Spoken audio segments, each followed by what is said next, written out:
Ladies and gentlemen, welcome to Monster Loves You. I know very little about this game. It's more or less just a novel where you can choose your own adventure type of thing. But I thought it looked rather cute. I played this for about 2 hours like 2 or 3 years ago. I don't exactly know when it was released, but it was a long time ago. I remember kind of liking it, and I just recently rediscovered this in my Steam library. So, since this is a choose your own adventure type game, if you ever feel really strongly about one option or another, feel free to inform me about that want of, well, choose this option. Well, I might just choose it. Unless I feel strongly about one option or another too. We will see. We'll just figure it out together, ladies and gentlemen. And well then, let us get started.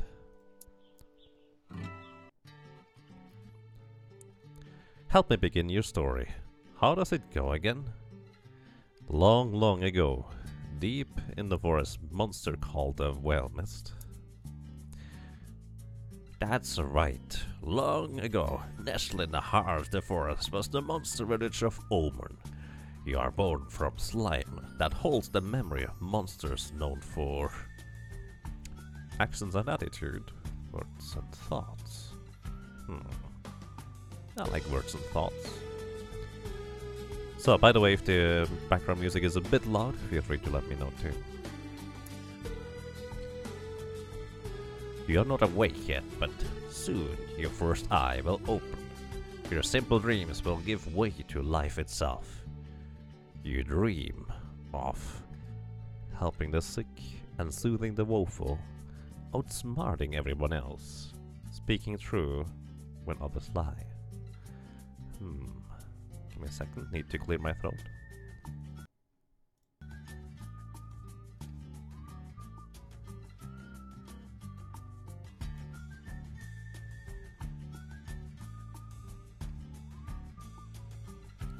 Alrighty, what do we do? So, dreams apparently become true. Speaking true when others lie sounds interesting. Outsmarting everyone else sounds also rather interesting. Helping the sick and soothing the woeful sounds also kind of nice, I guess. So,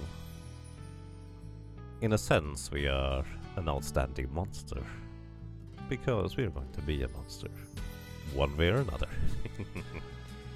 I like this one. Speaking true when others lie. Honesty +9.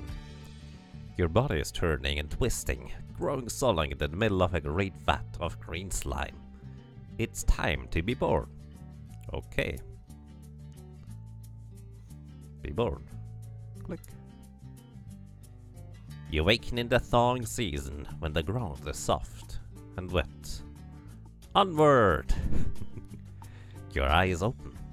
You're a morsel, just barely born. You float in the spawning vat. Dozens of other morsels are exploring, flailing and stealing food from each other. Try to swim, or make some noise. Well, what would you guys choose? Just tell me. Do we try to swim? Which probably kind of makes us more of a silent protagonist? I don't know how exactly that influences us, but what do we go for? Phase 9 Alex says, try to swim. So we try to swim. Another morsel swims toward you. It opens its mouth to show a set of small, sharp teeth. It bites you. Ah! Swim away from the toothy morsel. What? This isn't horrible. Stop that biting.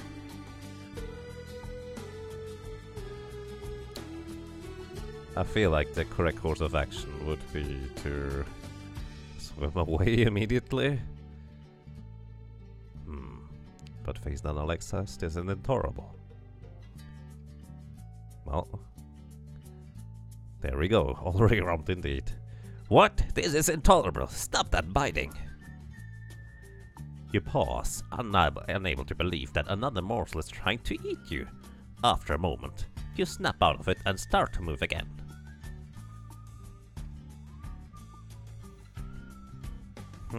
Resist it. Kill it! Or unite other monsters to repel the attack. Well, I mean, this might be normal for monsters. So, initially we chose to be just honest when others lie, but that doesn't really say anything about our choice here.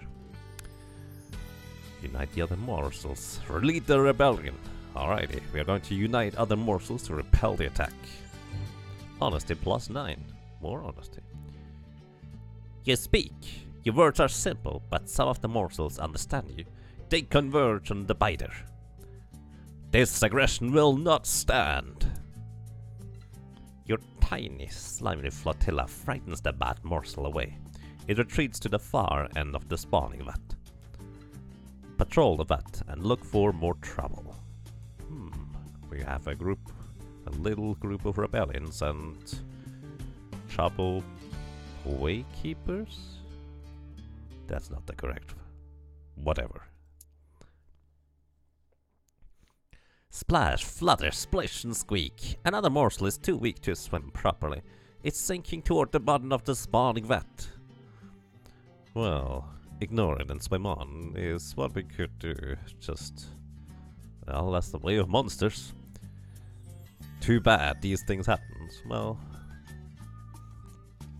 we could just stand and look at it and just say, whatever.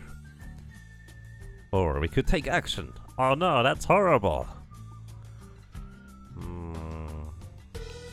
I'm going to choose... oh no, that's horrible! You feel a deep sense of injustice at the smaller morsel's impending demise. If only you could do something about it. Well, do something about it. You swim to the morsel, determined to act. Get under the morsel and try to push it up. Or try to think of something. We are honest, but we may not be smart, so... I'm not entirely sure whether we are clever enough to think of something useful. Get under the morsel and push it up seems to be already something. Well...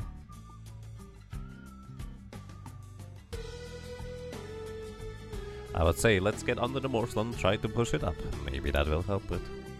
As you push up, the morsel's dead weight forces you down. Your legs come to rest against the bottom of the spawning vat, where they begin to squish. Keep pushing, you're not giving up. Your feet are breaking up among the solid clumps of the floor of the vat.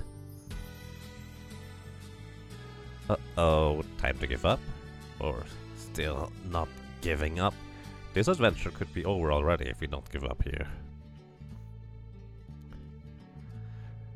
Oh, I see. Well, let's see what happens here. Still not giving up. Bravery +9. Your legs are gone now, but you stretch your arms and body, changing your slimy shape to hold the other morsel up to the surface of the slime. Morsel out of danger?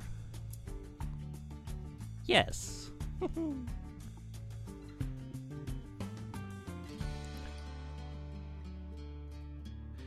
Don't grieve, it's logical. The needs of any one monster are as important. Don't grieve. Your body dissolves as you push one last time. The other morsel breaks apart. As any other... The two dissolving morsels reach for each other. They come together in a single mass. A new morsel. You two are, and always will be, one, so we just prefer the fusion dance. You have grown too big for the spawning vat. You must move on to the next stage of life and become a monsterling. So what do we choose, guys? Got any advice, or no, don't grow up, I want to stay in here. It is so slimy and nice in this spawning vat. Or maybe we ask for advice. Not entirely sure. We probably just ask a narrator for any advice.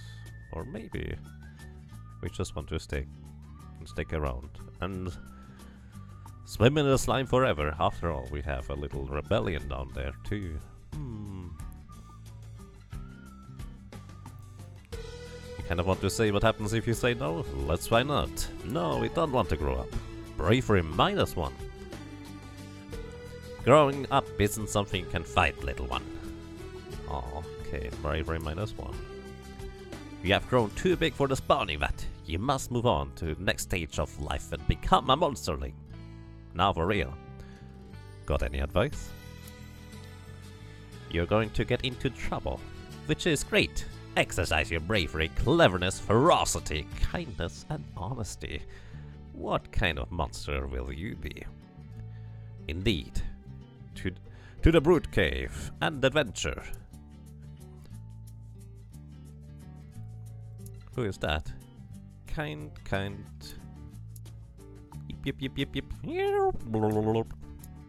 Rose. Toes. Porton Morton Bear Square. Carestare? Numeric Brute. I feel like that was backwards speech. Toes. I like the toes. Just kind of random toes in there. Adventure. 8 days left. The top bit shows how many days you have left until your next stage of life, and the bottom shows how much respect you have amassed. 0 points out of total 100. What is respect? Impress other monsters and they'll talk about how amazing you are. The more respect you gain in earlier stages of life, the greater power you'll be later on. I got you.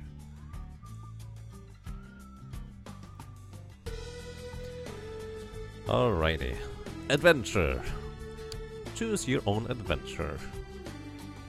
I don't think they have any description to them, so what do we choose? We could choose question marks, we could choose to explore a pot. That sounds pretty nice. We could choose to try and track some monsters down.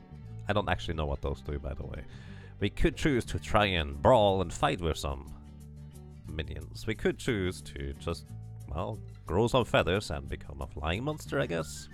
We could choose to become smart, like a fox. We could choose to make some noise, because drums are noisy and that's pretty awesome. We could try and, well, help others defend them from harm. Or we could just straight up attack them, maul them and whatnot. We could be sneaky like a little rat. We could steal food, we could go on a sneaky tour. Or we could just be scared and, well, worried about everything. Or well, who knows, maybe we just don't feel like doing anything. What do we do? What do we do? I'm kind of curious what the feather is about. I'm going to choose this. I assume there's going to be more of those, so in the future, if you guys feel like going for any one of those, feel free to immediately write that in chat. You're at the entrance of the Brute Cave. Monsterlings aren't supposed to leave, you know. And just why not? Monsterlings, though sometimes swift and often tough, aren't as swift or tough as full-grown monsters. It can be dangerous. On the other paw, nobody's looking. He gave us advice. Maybe we just want to go outside anyways? Go outside. Bravery +9. Haha. The streets of Omen are mostly empty, but you hear some larger, older monsters coming this way. Well, I did choose to be honest, but that doesn't mean I have to always stay there and obey everything. It just means I'm going to speak the truth when the truth is asked for. I'm not going to be lying. I think that's the only thing we're going for. So we could just run into the forest. Not sure. Sorry, I need to clear my throat again. Also, how loud is the music in comparison?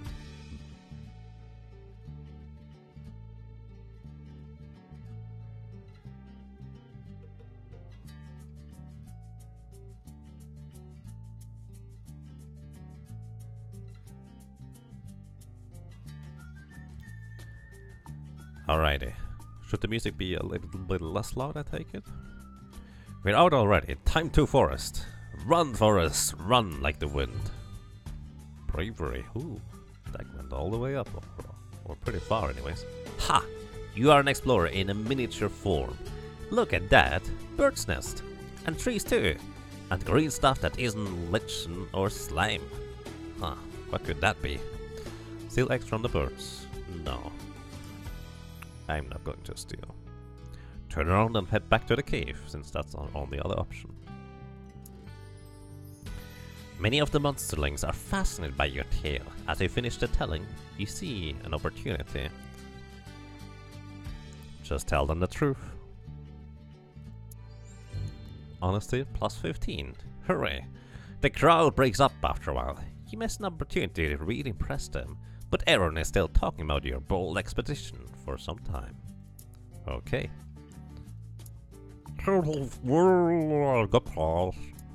Whoopsie moral is a bore. Cleverness, ferocity for cleverosity, or city. Well missed, no, fail missed. Gopclaw? I don't know. Our bravery has been growing quite a bit. Bravery is your capacity to overcome fear and intimidation. One demonstrates bravery through courageous action. Your bravery score is 26 out of 100. Okay. So basically, every 5 it changes the symbol. Cleverness. Cleverness, wit, brain. It's how strong your mind is and how well you can suss out non-violent solutions to problems. Your cleverness score is 0 out of 100. Ferocity. Sometimes you need to be cruel. Can you bring yourself to tear a wolf apart with your claws to show you're a monster? How about its cubs? Your ferocity score is 0 out of 100. Honesty. Honest monsters are known for their truthfulness, loyalty, and commitment to justice. If you're known for honesty, others will trust you more. Your honesty score is 33 out of 100. And kindness. Kindness is a genuine desire to help others without expectation of reward. Healers tend to be kind. Your kindness score is 0 out of 100. Aside from ferocity, I feel like I want to raise everything. Adventure. What do we go for now? As mentioned, we can now choose any of those. So, earlier we had someone mention, let's be lazy, let's just not do anything. Alright. Once again, I believe there's probably going to be more of those, so feel free to let me know. Angel sits by herself, kicking pebbles. She is clearly upset about something.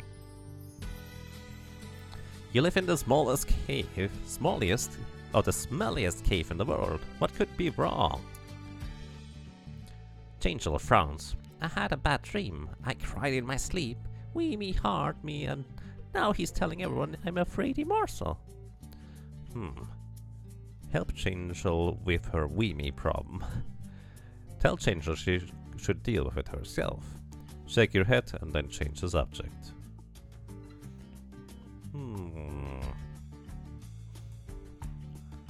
What would you guys do if you were a little monster that is basically just hatched from the brooding pool?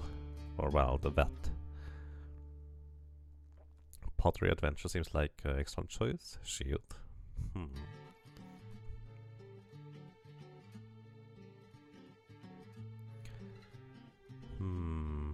We have bravery and honesty heading straight for a paladin build. We need more members for the rebellion. Help her. Alright. Help Angel with her Weemy problem. Kindness +1. Weemy is right over there by the lichen pile, chatting with Nash Gnash and Blistery. Angel cringes as he waves at her.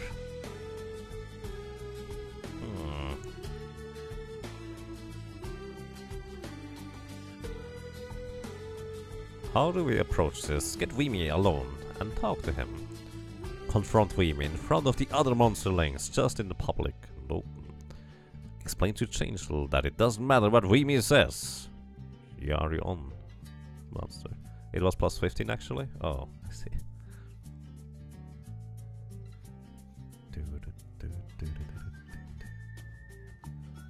Confrontation. Oh, I'm not so sure about that one. Oh. Alright. Let's go for confronting Weemy. Honesty plus 3. Weemy says, "Hey, you should hear what Chainsaw was doing." Nash and Blistery lean in to listen. Interrupt Weemy with a story, mean story about him. Let him tell a story, then act as though it's no big deal. I think we go with this one, because I don't know whether he's just straight up making up a story. Let him tell the story, then act as though it's no big deal. Cleverness plus 9. The other monsterlings stare at your apathic face. Weemy asks, "You don't care about that stuff?" Oh, I don't lie. Tell everyone you cried during a bad dream too. I mean, I guess making up stuff to make yourself look worse. Or is the you referring to Weemy in this case? Because it doesn't matter, and then attack him. Oh boy. I don't like this one, so already breaking my own promise. Kindness plus 15, honesty minus 1. Everyone in the cave laughs at both you and Chainsaw, but Blistery looks thoughtful and little relieved. Pain shared is pain split into pieces. You heard someone say that once.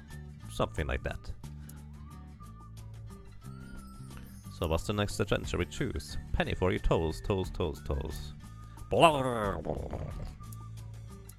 Toes!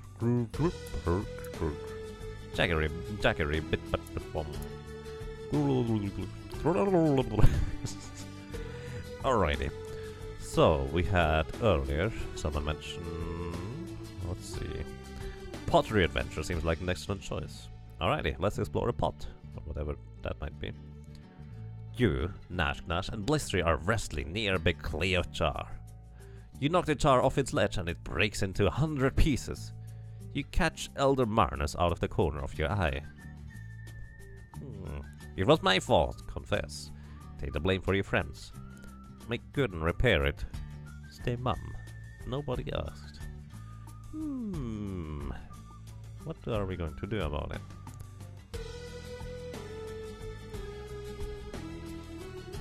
Take the blame for your friends? Well, I wasn't the only one responsible. I could do that. Make good and repair it. I could try and repair it. I feel like that is a valid course of action too. But it was my fault. It's kind of the same thing. Unless confess basically means it was actually my fault if I choose this one option. Stay mum. No. I would say let's try to clear it up and try to repair it, even though that's going to fail horribly because we have no idea how to pottery. You gather all the shards of clay and start sticking them together with slime. Trying to do a good job, Marnus walks in and sees you working on the jar. Tell her what you did. Honesty plus 9, bravery plus 9. Ooh. She smiles and says, "It's alright. You did a reasonable job repairing it, but I'm glad you came clean." She pats you on the head before placing the jar back on the ledge. Okay. Hooray! So, what else should we choose now? We have 5 more things to choose, or 4, I'm not sure how that works exactly, before we grow up to be a bigger monster. So 5 more things. Someone earlier mentioned the shield. Let's go for the shield. Once again, feel free to post that now, whichever one you would like to see. Smark falls from a high ledge. He falls at the time. He falls all the time. But wait, what's that? It's a big bat trying to knock pieces out of him. Try to separate them without hurting either. Tackle the bat before Smark is hurt. Cheer for the bat. No, I'm not going to do that one. Try to separate them without hurting either is my choice here. Kindness plus 15. You run over and get between them. The bat emits a series of high-pitched squeaks and then flies away. Smarks emits a tired whine and slinks into the shadows. Oh. Press through. Tours. I assume that's us, by the way.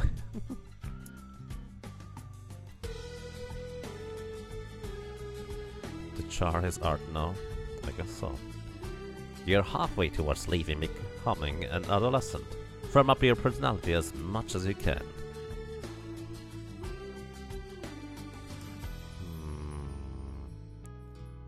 Oh no, that adventure is not going to be over yet. So, what do we do? Let's use the fox. No one has mentioned anything else. A roly-poly fox stumbles into the brute cave, leans against a rock and coughs. It looks vaguely at you and the other monsterlings, showing no fear. Talk to the fox. The fox says, "Hello, I am talking." Then it drools and spits. It's really sick. Help it escape alive. Kindness plus 18. Holy cow. Nash Knash reaches for the fox, but you slap her claws away and gently lift it in your arms. You carry the fox to Elder Magnus, who promises it'll be nursed back to health. Hooray! Looks like we have kindness really high currently. Oh boy.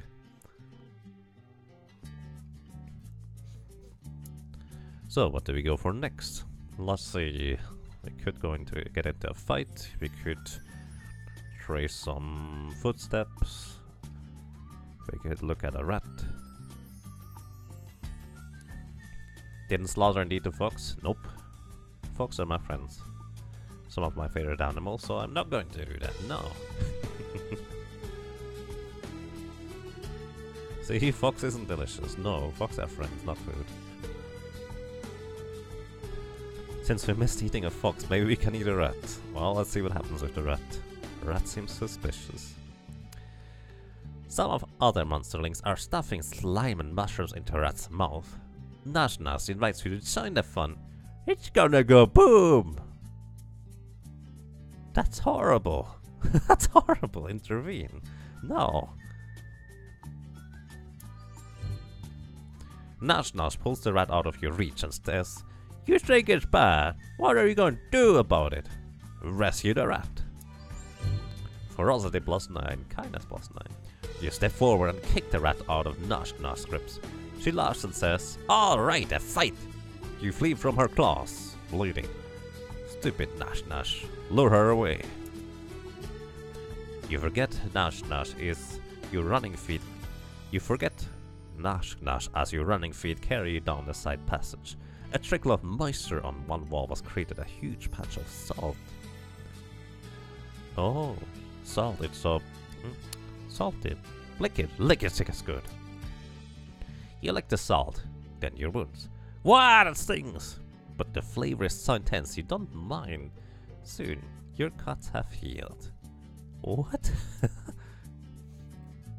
Okay, back to the Brute Cave. You return to the Brute Cave. Everyone asks why you're so happy. But for now, you keep the secret of your own personal salt deck. Salt. Cleverness, ferocity, cleverosity, ferocity. Hey Hobo, welcome. How are you doing? And welcome anybody else who just joined us.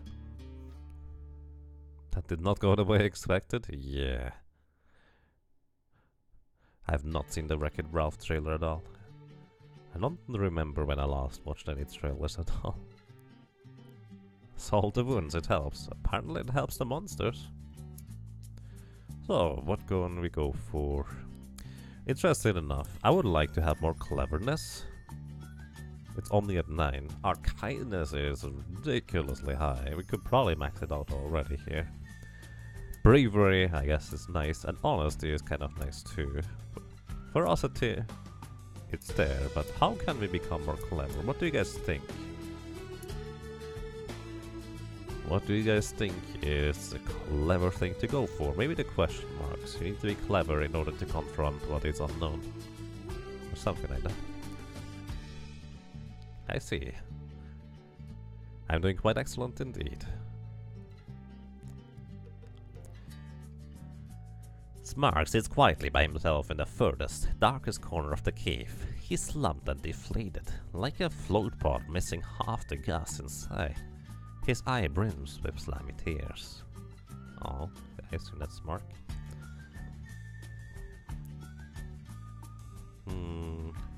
Ask him what's wrong, I would say.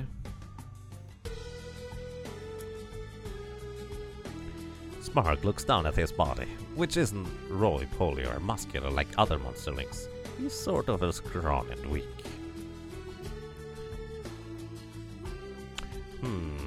Tell Smark it's going to be fine. Look him over. I'm not sure this is a nice answer. Be straight up with him. Yep. Honesty +3, kindness +15. You may be weak now, Smark, but that's going to change. Just a few more days, and you can start changing like we all will. And then, you can hunt! Well, ladies and gentlemen, what is our last choice going to be? We are not terribly smart, I have to admit. How much honesty do we have? Kindness is 96, almost maxed out. Honesty is 47. Pretty high as well, if you ask me. So yeah, what do we choose next? What is that thing up the top? The options? Oh, I see. This is basically back to the main menu.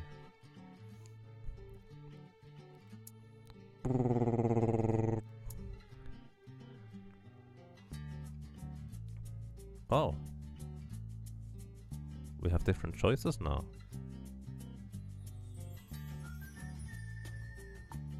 Weird.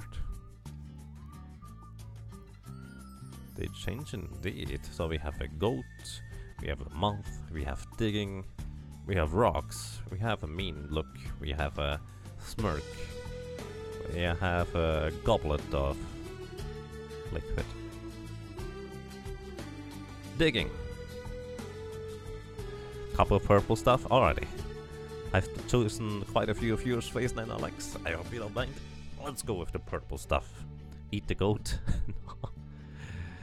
Purple stuff it is for now. You always want to eat things. Delicious goat. Big old Hamra comes to the cave with a box full of metal cans. What is this? He says, it's drink our dowsy day. These cans are full of what humans call soda pop. Monsterlings drink soda pop? Bubbly liquid sugar? You bet. But they also like to see who can chuck the most or endure the most exploding metal cans at once.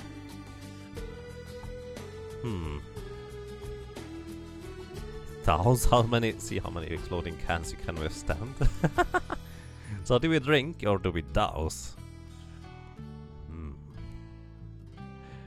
I'm actually leaning towards douse, but if you feel strongly about something else.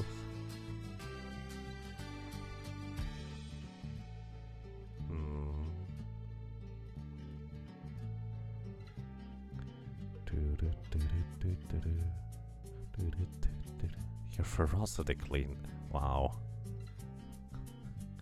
Interesting. Let's go with dousing them. See how many exploding cans we can withstand. The other monsterlings go through the cans, picking out the bulging and deadly ones. Climb into the big clay jar with the bad cans. The one we stuck back together ourselves. You hear shaking sounds.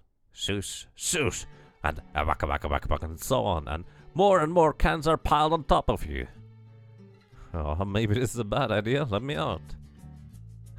Or no, give it up, it's about time to blow things up.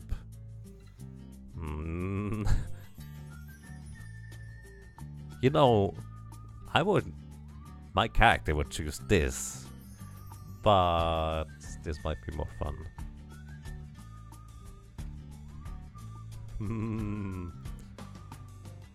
Not sure. Should I just flip a coin? Someone wants to go boom. Alrighty. No, keep it up. It's time to blow things up. Cleverness -1. We are at -1 cleverness total. Oh. This rattle. Hiss. Everything is shaking in here. Somebody's kicking the jar. Too late to get out now. The next thing you know, Nash is dragging you behind her on a forest path. What happened? Oh yeah, that was not clever, so we had minus cleverness. You can't seem to speak, but Nash sees you trying. She turns to you and realizes you're just a head and part of a body. Ah! Nash says, "We've been picking up pieces of you for hours." Ew.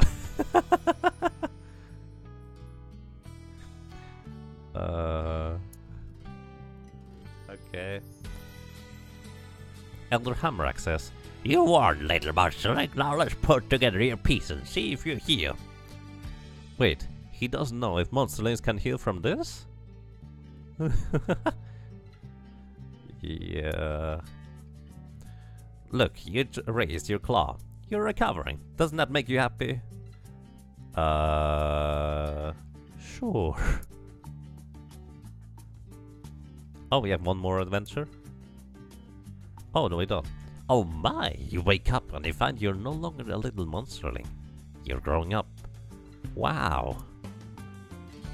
Elder Marinus calls the oldest monsterlings together in a group. You're one of the oldest ones now, so you should join them. She looks grave.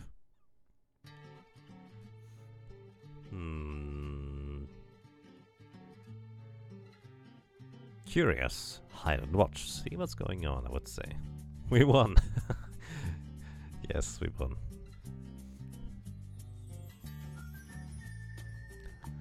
Alrighty, I guess our monster is an idiot in the first place, you say. Alright. So we just kind of do what we are told. Just straight up. Go with Elder Marinus in that case. Marinus shuffles down the long tunnel, turning this way and that among dozens of forking passages.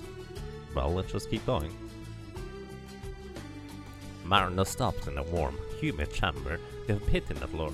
She points to the pit, which seethes with thick mist.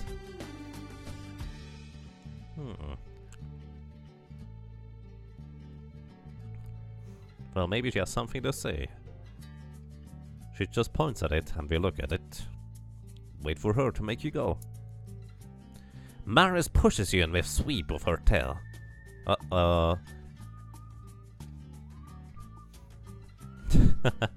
Ah! It all seems so reckless. Ah! You fall and fall some more. And fall! You're falling! And other monsterlings are falling? Question mark? Yes, some of them are crying. And you can't see through the mist. Or is it fog? Maybe it's clouds. Moans and groans and whispering screams. Where is this? It must be somewhere. You land on smooth, flat stone. Despite the swirling vapor, the floor is dry as a bone. You hear other monsterlings breathing nearby. Some of them are still above you, still falling. Try to catch them. Try to cushion the fall for another monsterling. Oof. You don't see who you help. Whoever it is rolls away into a thick fog without a word. Gratitude is not important. Catch them for the rebellion. You rejoin some of the monsterlings at the edge of the mist. There are more passages out here than you can count. Some monsterlings begin to panic while others look determined. You should take charge. Let's do it. For the rebellion. I guess we just named our movement. Thank you very much. The other monsterlings watch you, curious. Lead the way personally, slash the others to show them you're in charge. Help everyone work together. Well, we need to lead our rebellion, so we need to work together, guys. Gotta practice being a vanguard of the rebellion. Yep. Kindness maxed. Oh boy. We lead the other monsterlings in a rousing song, putting aside their trepidation? What does that even mean? Putting aside their trepidation, they advance into the twisting passages. Soon, you have all convened in a cave full of even thicker mist. Where is everybody? We can't see each other. The chamber swirls with mist, smoke, fog, vapor.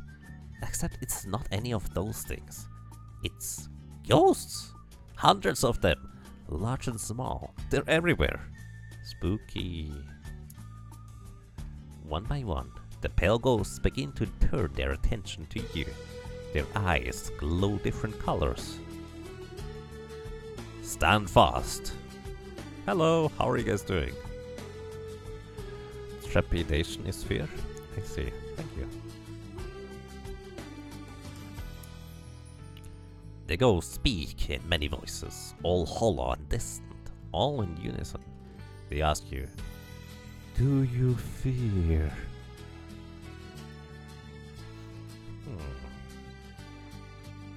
Is this scary? I'm not sure. This might be normal for monsters. Or we attack them! No, we don't attack them. Wait and say nothing.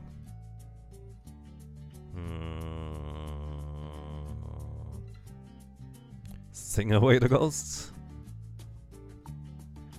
Sing away the undead. With a requiem.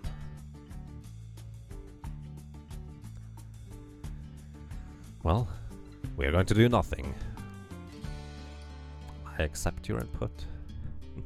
The ghosts stare into and through you as though you are the one made of mist. One sharp voice speaks from behind you. Why are you here? Lecture the ghost about monster life cycle. Attack them. Bide your time. So which one do we go for? I'm actually curious to just keep silent. We're not the cleverest one, but we are trying to be kind. Is it scary though? Who knows? Bark the ghost away. Roo-roo.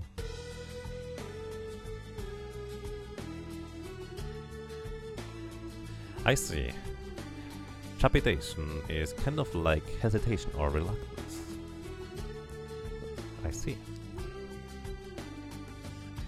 Thank you very much. Bide your time. Let's bide our time. A small ghost coils around your foot like a cold, wet snake. The ghost moans. Will lend us some of your blood so we may go on. Sure, let them take your blood.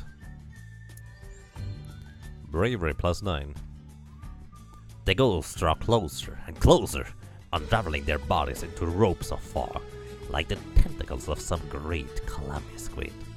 Their eyes grow dim, and you think you see fangs. Let them drink deep, trusting that they will take only what they need. Watch them, stop them if they take too much blood. Well, we are kind of a dumb, trusty guy that is just too naive to think otherwise. Let them drink deep, trusting that they will need to take only what they need. That they will take only what you need. The mist around you begins to turn blood red and slime green. You feel dry and are suddenly exhausted.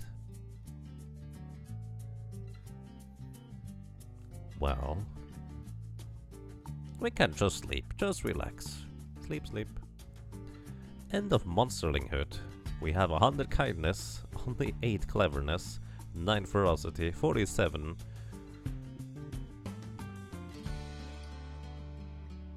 What is the 47? Oh, 47 honesty. Not too bad. Cup of purple stuff, always good. Indeed. It's been a good run. Goodbye, little monster. Well, here's how you're doing. Yep. You wake up inside a well-appointed hovel. This is your home now. What should you be doing now? The more brave, clever, ferocious, kind and honest you are, the more other monsters will grow to respect you. Gain enough respect and you might someday affect the important world events. Okay. You wake up inside a well-appointed hovel. This is your home now. Start living as an adolescent monster! Haha! That's us now. Oh god. That looks special. Can I click anything else? Doesn't look like it. 8 days left too. The top of it shows how many days you have left until the next stage of life. Alrighty, so basically that is 8 days in this stage. Enter the big bad world. Sounds sure menacing indeed. I guess we're not dead, guys. Well, maybe our former self is dead, but our consciousness lives on in this body. Let's go on an adventure in town! Hooray! Choose your adventure. Alrighty, what should we go for? We could play some chess, and we are going to be the rook of the chess. Once again, I have no clue what I'm actually saying here. We could just kind of walk around with a weird face on our face. With a weird look in our face. We could just try and, well, write a book with our feather. We could try and go ahead and, well, maybe we're hungry and eat some mosquitoes? We could explore the forest. We could try to be smarty pants and invent something new. We could just pretend to be a rock. We could also, well, go to the store and buy some new teeth for our mouth. We could just kind of look around and wonder what everything is. Or we could just, well, get a high five with a bear. That sounds like a good plan too.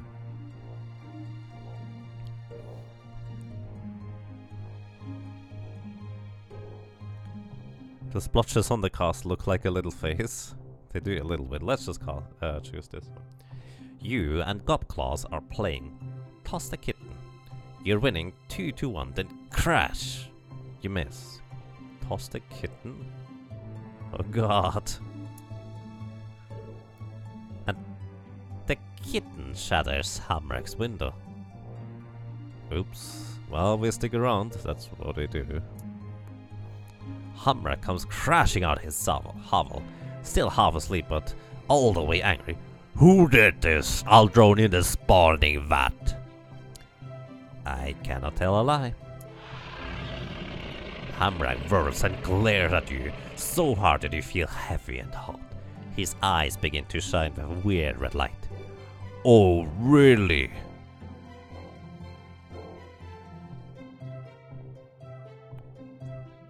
Well, it was me, but perhaps we should have been more careful.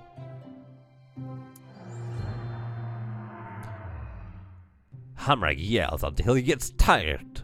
As an afterthought, he grabs the kitten from you and eats it before slamming his front door. Wow. Rude. Don't eat kitten, guys. Kittens are friends, not food. Okay. Gobclaw sighs. I was going to eat that kitten. Roast kitten. Nom nom nom nom. Well.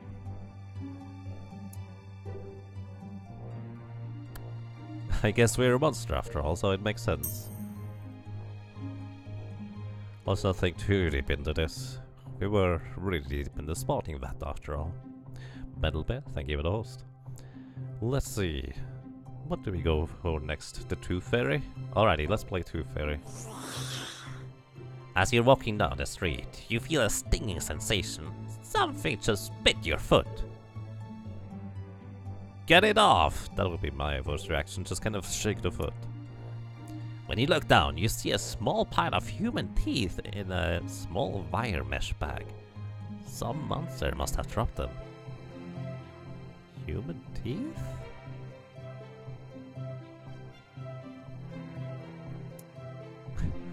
their teeth from baby humans. Some monsters collect them and play a game with them. We are actually tooth fairy, guys. Like marbles, right? When you look down, you see a small... Oh, okay, now we do a thing. So, apparently we are a tooth fairy indeed, or there are tooth fairies. Finders keepers, losers sweepers. Aw, come on guys, we are honest. But fair, someone threw these away, finders keepers. You walk away, whistling with the bag firmly in claw. Not long after you get home, there's a knock on your door. Hamrak appears, asking if you've seen his collection of teeth. Yeah. Give him the teeth. Hamrak pats you on the head, and he's big enough to get away with it. Well done, he says, and he seems surprised. Okay. It's always Hamrak. It apparently always is. 6 days left. What should we go for? Since I apparently can reset whatever this is, I'm going to reset this next cycle, so to speak. That Hamrak, he needs to be more careful with his teeth. Well, I mean, he's a tooth fairy. Maybe he has just that many that he couldn't carry them properly and some of them fell over. Although he does seem to keep good count of them. I'm not sure what they do with those. It did say like marbles, but that's our little monster not knowing anything necessarily. Oh well.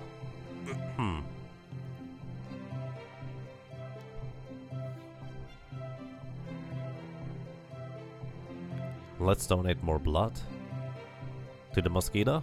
Alrighty, let's go with that. After the rain, the last puddles linger. Looking into one, you'd see hundreds of tiny wriggling bugs. What do we do? Eat the little bugs, splash in the puddle, or look at the little bugs? Let me drink something, and in the meantime you can tell me what we should just kind of go for.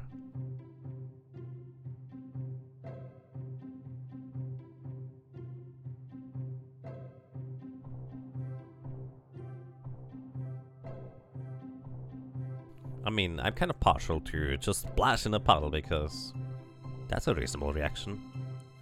Yummy bugs, I knew you would say that. Must be a really deep puddle, we can swim in that. Alrighty, let's go with your suggestion. Eat the little bugs. Rum. Slurp. You suck 30 puddle into your mouth, then spit it out, trapping the squirming mass of minuscule creatures. One quick crunch and they're in your belly. Okay. We were hungry after all, I guess. I guess we haven't really eaten much. But maybe we don't need to eat. Since we are kind of green, maybe that's a sign of photosynthesis. So that could be a thing. That went surprisingly well. Alright. Let's actually go back to the menu here. And this seems to reset the thingies. Yep. Oh! Oh, I have to choose this one, guys. So the new ones seem to be traces of a cat lifting a rock, probably just kind of a strength, a competition of strength. And then we go to the junkyard and assemble some machinery, I guess. There's spiders! Oh no! I'm doing really scared. And we have to choose Pericolo, or I wanna be the budgie. Canino Aslet limps towards you.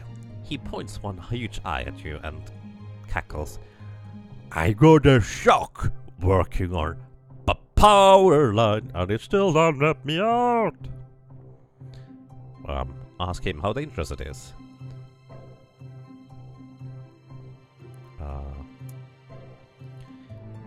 If the electrical fluid inside the lines gets on you, well, it hurts like a million bees. Only they're not bees, because they're making honey. Okay. He's crazy. Turn down the offer. That would be the clever solution, but we are kind, we help him out. Tasty bees. He is crazy. He is crazy. But we are kind, guys. And we are also apparently brave. You soon find yourself dangling from the power lines over the main street of Oldman. The break is ahead. Now it could get dangerous.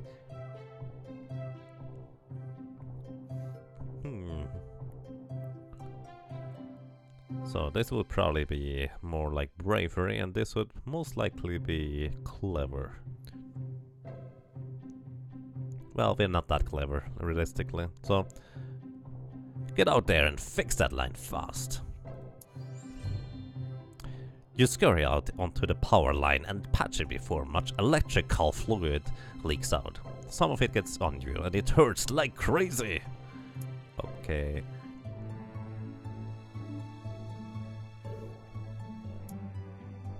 So, what else can we do now? Spiders? Spiders. What would you guys like to see? We are going to choose whoever says the first thing next. But for now, spiders! You find Blistry crouched in the forest, petting a rather furry spider. It doesn't look too good. In fact, it's not moving at all. Let's examine the spider. Oh, the spider is furry, but it should be much furrier. Patches of its stiff hair are falling out. Its eyes are dull and... Did it just cough? He didn't know spiders could cough. Okay.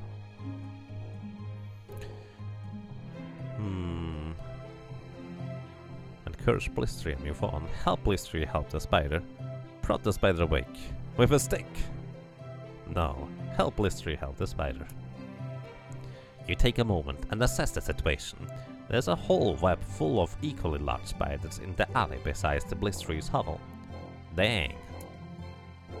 They seem tense. You think they're staring at you. The sick spider shivers.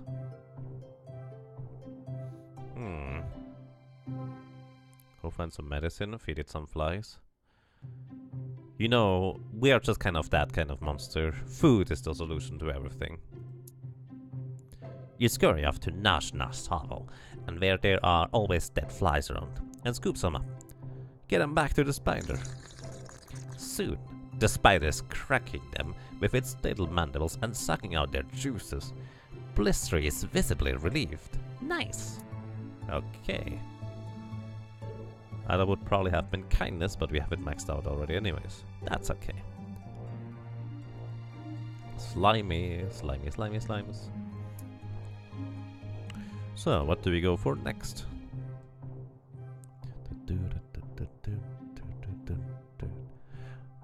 I'm actually somewhat curious about what the junkyard stuff is about. Hitting bugs is always the solution. I mean, so far it has helped us quite a bit in various circumstances. Even though we had to drink an entire puddle in order to get the other bugs. Alright, let's go with this. Blistry dumps a double armload of objects onto the ground. I found these in the woods. Nash Nash grabs one and finds a piece of yellow metal and licks it. Licks something. How bad can it be? Bravery, +3. It's pretty bad. The muddy cork you just licked tastes like rust and mold. Not the delicious kind of mold either. The horrible sour kind. Tell everyone this is a stupid game and walk away. The other young monsters, which you leave, then one by one follow you after you. Blistry is left alone with a pile of disgusting junk. Okay. Oh, I'm sorry.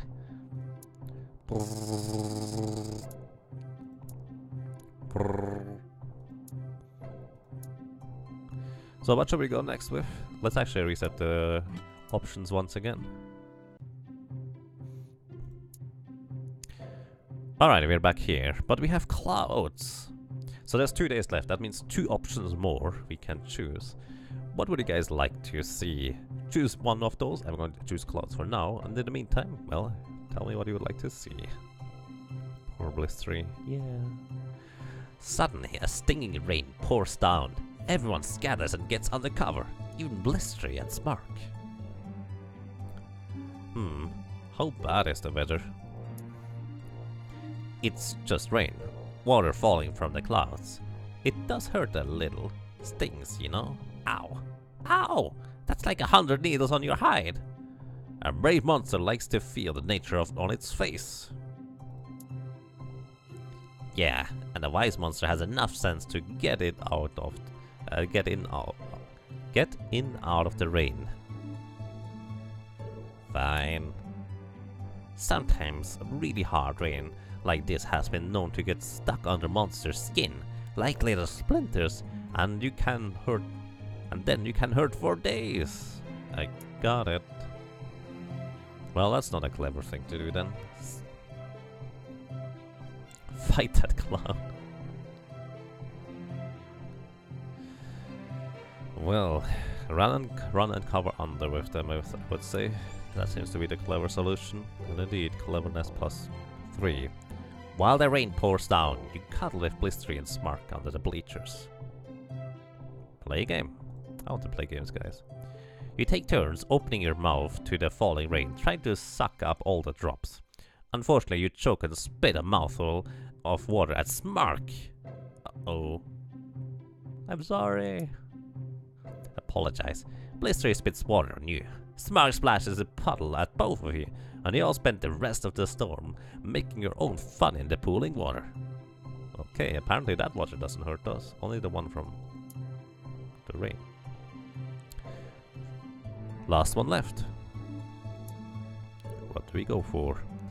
We could be more hungry, because eating is always a good solution, or we could just be scared of something, or someone is scared. And then we have weird expressions, or maybe it's a nice day outside and we just go and sleep for a while. Or explore the woods, hunt down some deer. Or is that a bear? That looks more like a bear paw. I don't actually know. Smark totally deserved it.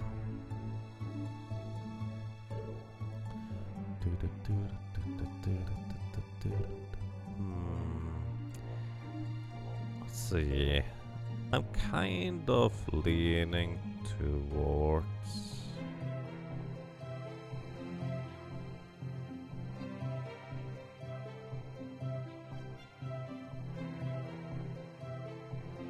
this one. So I assume those emotes in chat are just kind of being ah, or maybe it's this one. Could be either. Let's go with this. Nash Nash is picking on the tiny Blistery. She gets knocked down every time she gets up. Nash Nash asks if you want to help. Ask why she's doing that to Blistery. Walk away. Nash Nash is insane. Help Nash Nash hurt Blistery. No. I'd rather fight you, Nash Nash. Poor Blistery again. Yeah, let's help Blistery. I'd rather fight you, Nash Nash. Ferocity +9. Without even a thanks, Blistery runs away, leaving you and Nash Nash to tussle in the street. Do you push the attack? No. Blistery is safe. Bravery. You turn and walk away. Nash Nash tackles you from behind and begins slashing your back with her claws. The two of you struggle until you're both hurt too badly to continue. Nash Nash says, "Good fight." Okay. And well, that's that. Adolescence is fleeting. You have grown beyond youth and have become an adult.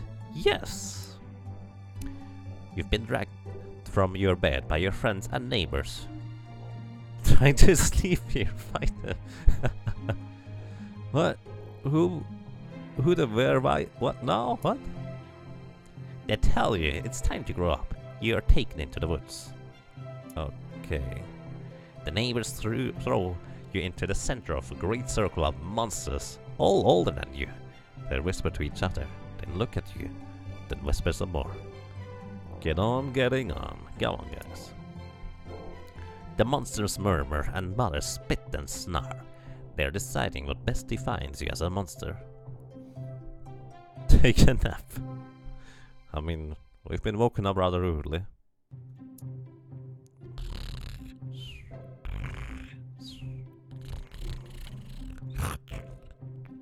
Someone shakes you awake. They've come to a decision. Yawn and stretch, and the monster is upside down. I like it. Okay. What do you want? The ring of monsters shuffles closer to you, forming a tighter circle. Elders loom over you while the small adults crouch low. Your surroundings grow shadowy and dark. What do they want from you now? You see concern in some of their faces, but very little respect.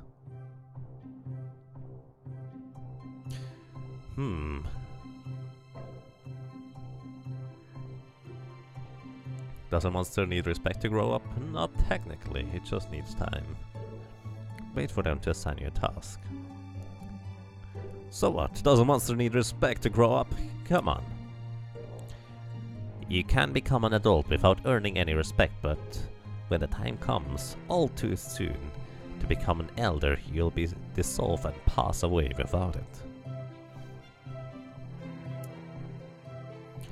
You see concern in some of their faces, but very little respect. Wait for them to assign you a task.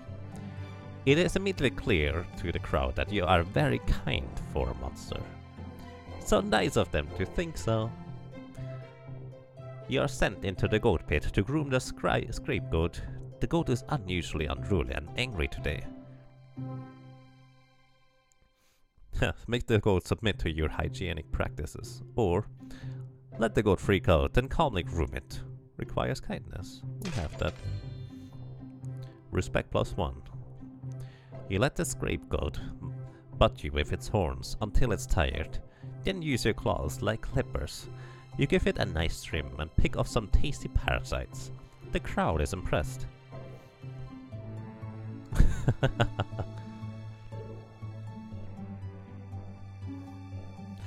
Share the parasites with the other monsters. Well, we are kind after all. Respect +5. They are impressed with your generosity. Everyone eats a parasite or two and smiles. Ah, I see. So this is the general respect that we have acquired so far. +6. This is how we're doing. Yep. You're an adult now. You'll grow stronger over time, but your personality is no longer as mutable as it was when you were young. Onward to adulthood!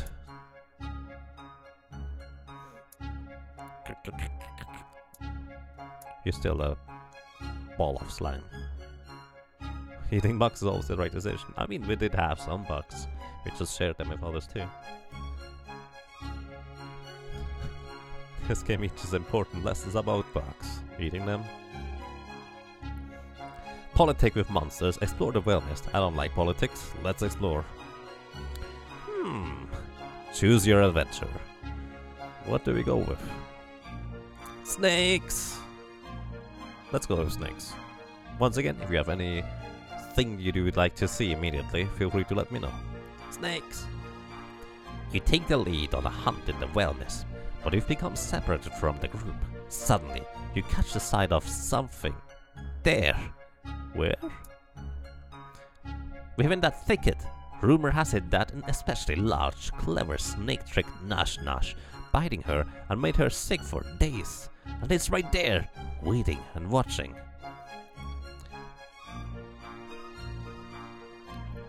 Well, call everyone and get out of here. Bravery -4. You call everyone. What do you mean, everyone? Everyone! Oh, everyone.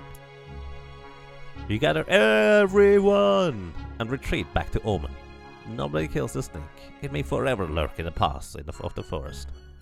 Okay, that seems to be the wrong decision. The rebellion. Maybe we have to do some politics. Let's see what that is about. More choices. We can run, and we can run some more. We can eat some spiders. We can dig a hole. Eating is the correct decision. Alright, let's get some meat. Dopclaw and you are arguing about what to have for lunch.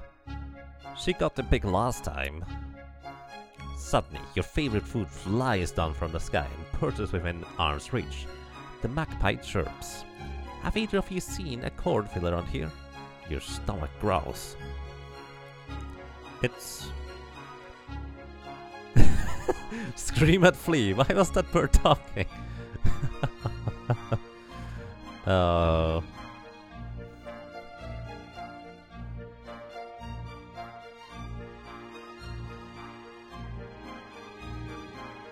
This is funny, but...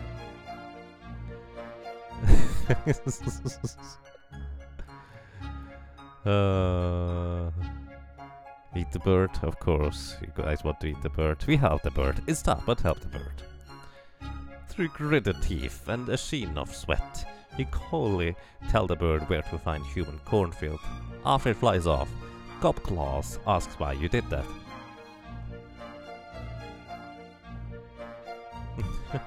Explain that one should help anyone who asks, so the favor might be passed along. She nods at you. Sage thought, someday I might need help and that magpie could give it. But we still need to get a real meal. Okay. Because it'll be tastier. Nah. Running, you say? Oh, I see, this is not the running thing, is? Here, let's go on for a run. The fast sloth is tearing roofs off hovels. Elves and larger adults charge at it, but it beats them back with its deceptively slow arms. The fast sloth, deceptively slow what? Get a closer look at the action. We're not a fighting one, usually. You watch from the shadows. The sloth leaps from roof to roof like a huge demented monkey. It rips loose a big piece of corrupted metal.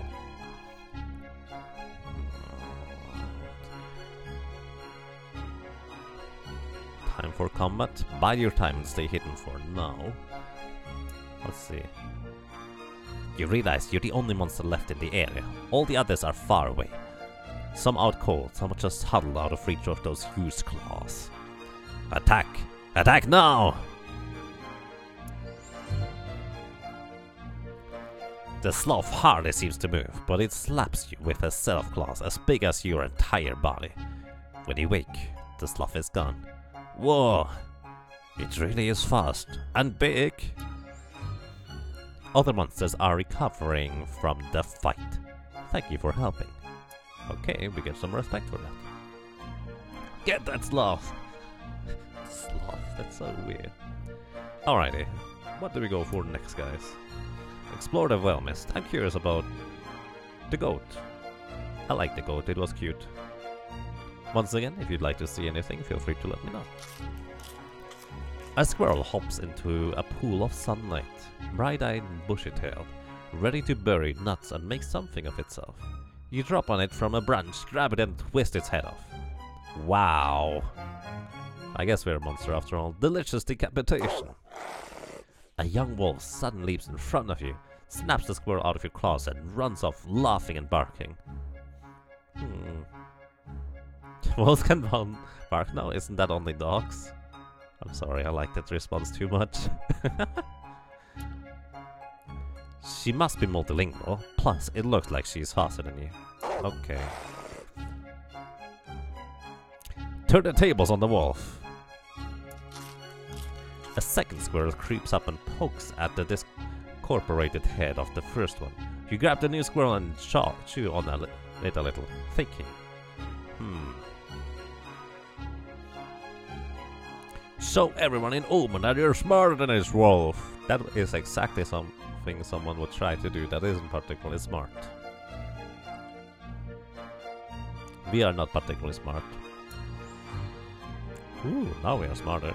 You grab a few more squirrels and pretend to be absolutely furious, stomping and waving your claws in the air. Yes, next you go back to Omen, you hand out squirrels, quietly telling everyone to hold on to them without eating them yet. Hey, you're standing right next to the scapegoat's pit. What? I guess we initially clicked on the scapegoat. Indeed, the wolf tries her trick again and you dodge. She falls into the pit where the scapegoat greets her with her scritchy horns and intimidating three-eyed glare. Okay. Well, we got some more respect for that. Nice. Politic with monsters. What else can we do here? We need to lead a rebellion. That sounds like a plan. You show your newest collection of human artifacts to your neighbors. They seem suitably impressed and listen in. Say more. The truth is, you just found them in the woods, but everyone seems so interested. It would be a shame to let them down. Monsters do love a story, so you could stretch the truth.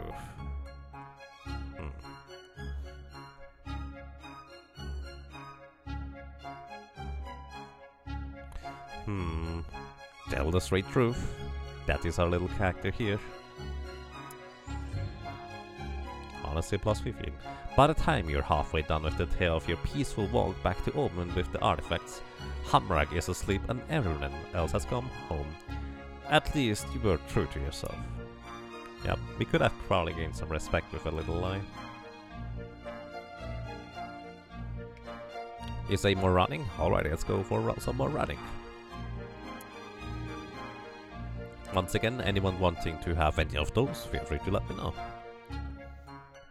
A small pack of elder monsters are huddled at the edge of Omen, watching the woods and discussing something in hushed tones. Listen in.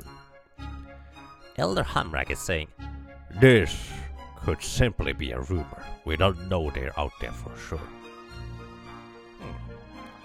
Ask what is going on. Hamrag says, "Some of the young monsters have seen others in the Were Mist. Monsters from no town we know of, thin and cold, without food or shelter. Offer to host any homeless monster in your hovel. We need to reinforce our little rebellion." The elders are impressed by your unusual offer. They look at each other, then shift their conversation in the same direction. If the strange monsters come into Omen now, they won't be met with violence. Okay. Let's actually go back to this here and see whether we get new options. We do indeed. So we could throw some rocks, or we could just look at other monsters with a weird eye. We could go out the door and just leave for today. We could get angry at someone, or make a puddle of liquid metal on the floor. I don't know what that means. Further, we could go for some blood, or more food. Are there more goats? No more goats currently.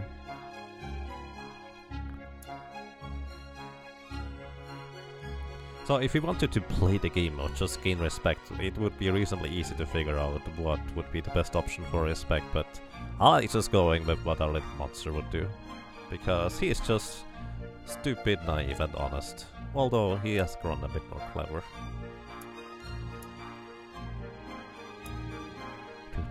Splash in the puddles, you say? Alrighty, let's go and eat some puddles. Your neighbor, the elder monster, Elalia, walks slowly in the direction of the brood cave. Elalia? Who? She's one of your next door neighbors, but she is much older than you. Months and months. She has tough scales and eyes of several different sizes. Okay. Your neighbor, the elder monster Elalia, walks slowly in the direction of the brood cave. Let's follow her. As she passes down the road, some of the other elders nod to her. They then go to her hovel and start smashing things. Ask an elder what is going on.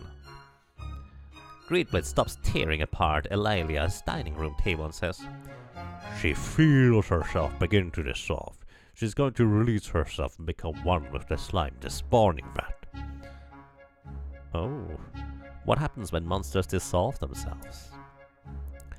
Monsters who get to a certain age either settle into their personality and shape forever, or they let themselves become one with the slime from which they came. Their personality can have an effect on future generations of monsterlings. Okay. Greatblade stops tearing apart Elalia's dining room table and says, "Oh, I see. That's the same one." No, run after her. Aye, let's do this. Run after Elalia. And thank her for her contribution. You're going to be remembered, Elalia, and we'll see a bit of you in every monsterling from now on. Elalia wipes a slimy tear from one of her smaller eyes and sniffs. Give her a hug. You hug Alelia. She squishes. Her body is already starting to break down and dissolve. She breaks away, smiles one last time, and walks quickly toward the brood cave. You'll never see her again.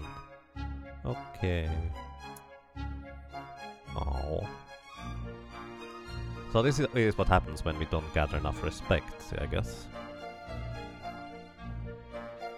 Goodbye, Eulalia. Oh.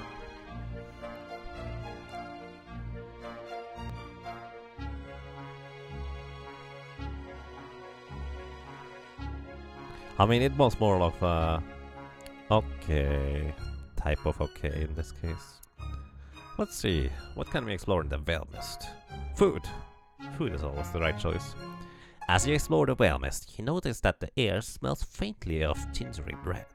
There, ahead, there's a flock of very fat birds pecking a trail of crumbs that winds through the trees.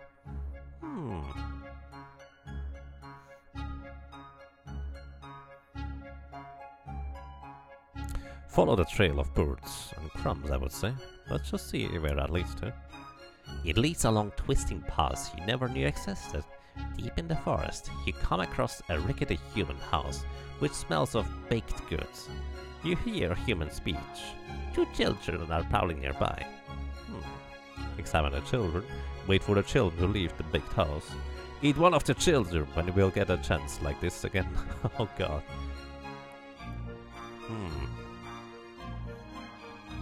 Eat the house? That's not an option, but I definitely want to go for that if we can. Examine the children. The human children look tired and very thin, but their bellies bulge as though they've just eaten a huge meal. They're so weak that you don't fear for your life being so close. Okay. Hansel and Gretel? Yes, indeed.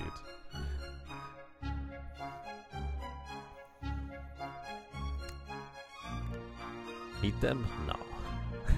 No. I eat the house, but I don't eat children. Wait for the children to leave the baked house. Smoke begins to pour from the windows of the house, and the children flee deeper into the forest, laughing. As flames rise to engulf the whole house, you hear an adult human screaming inside. Well, if you know the story. I wanted to eat the house, come on! Oh. Yep, I am fast thinking about that too. Once they leave the house, I could eat it. They're not even monsters.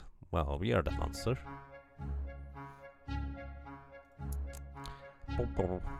Alrighty, what else do we get? More politics?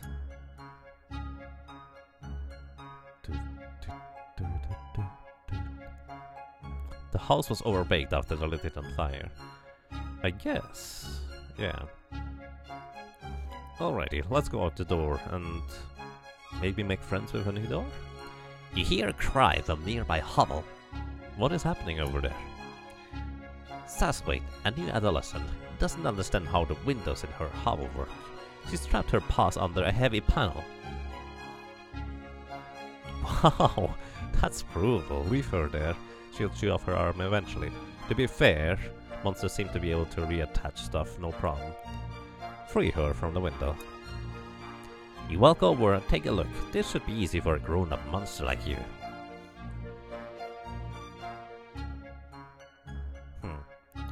Lift the window to free Saswaite. Saswaite seems to be afraid of you, but these things happen. She thanks you for releasing her from the window. You notice that small crowd has gathered. Help Saswaite treat her injured arm. Ooh, cost 10. You tend to Saswaite's bruise with a salve made from flowers and mushrooms. Soon, she feels no pain at all. The crowd applauds you for your helpfulness. And then they all clapped. The red splatter looks fun. Alright, let's go with that. You stalk the forest, hunting an elusive swift elk. Suddenly, it emerges from the underbrush, lowering its antlers and pawing the ground. It's going to charge! Well, we are a monster.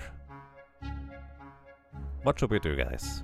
considering you're a monster, we should just tear it apart, but probably get destroyed in the process. Since it is charging at us, we are probably at a pretty big disadvantage here.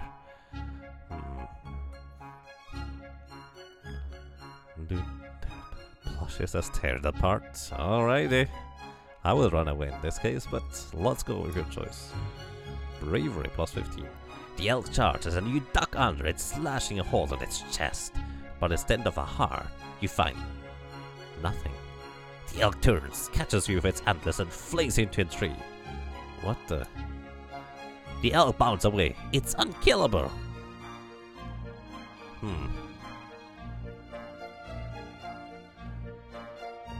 What do we do? There's nothing that's unkillable after it. I'm curious about that. Well, let's just go for it. You keep chasing the elk until it pulls its ring from a stream. Then you spring at it without fear and tear it limb from limb, head from body, antler from skull. Brrr. Its pieces are still twitching as you devour them. You are filled with strange heat, but it soon fades. How bracing! Other monsters comment on the new swagger in your step as you return to Omen.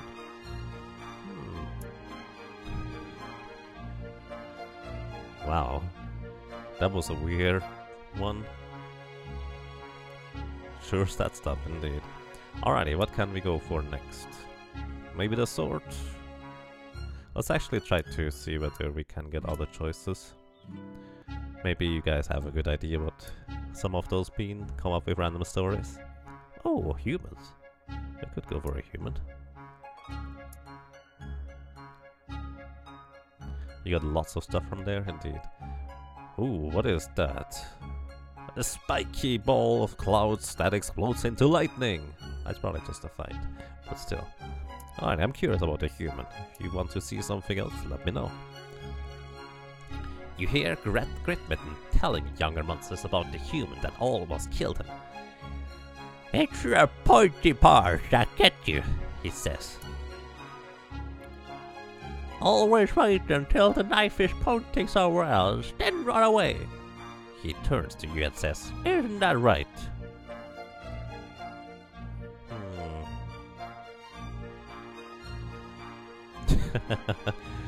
No, claiming. I'm not an expert. Explain to the youngsters that a human knife is always dangerous. Honesty maxed. You calmly expand on the Gritmitten's tale, sharing what you have learned about the frightening bad blades of the humans. The young monsters promise that they will treat such things with respect, even if nobody is holding one. Okay. Scufflecloud? Let's go for the Scufflecloud then.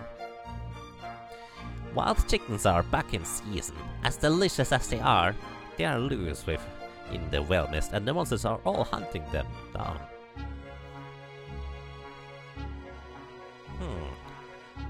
Well, I mean, apparently we really like chickens, so let's get out there and hunt some of those wild chickens.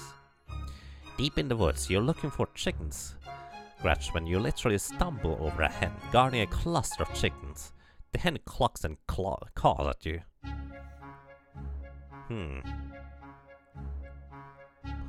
Oh goodness, what do we go for? Plushie, you brought us into this situation, so what should we do?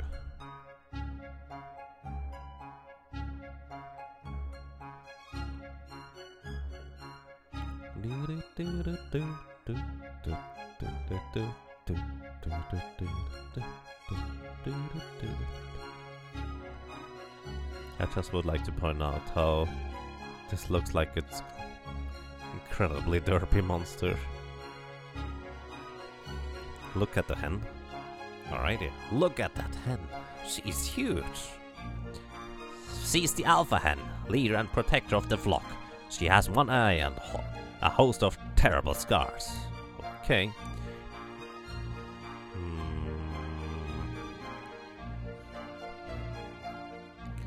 Yes, looking at it was just an examination. So this might be dangerous if we try to fight the hen. It might be stronger than us. Plus it has something that is worthwhile protecting. The clever thing if you want to just have some food is try for the weakest chickens and yeah. Head-on combat, we're not sly. Yes, our monster is definitely not sly. Although he does seem to have some tricks up his sleeves at this point.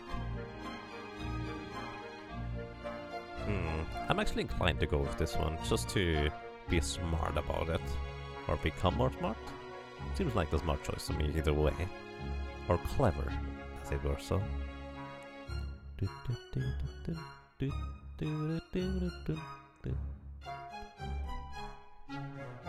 I'm going to choose this. Ooh. You chase a avian beast through the night and finally flush a parcel of bullets into the village, where Hamrag has a cookpot waiting. Ooh, that was quite something.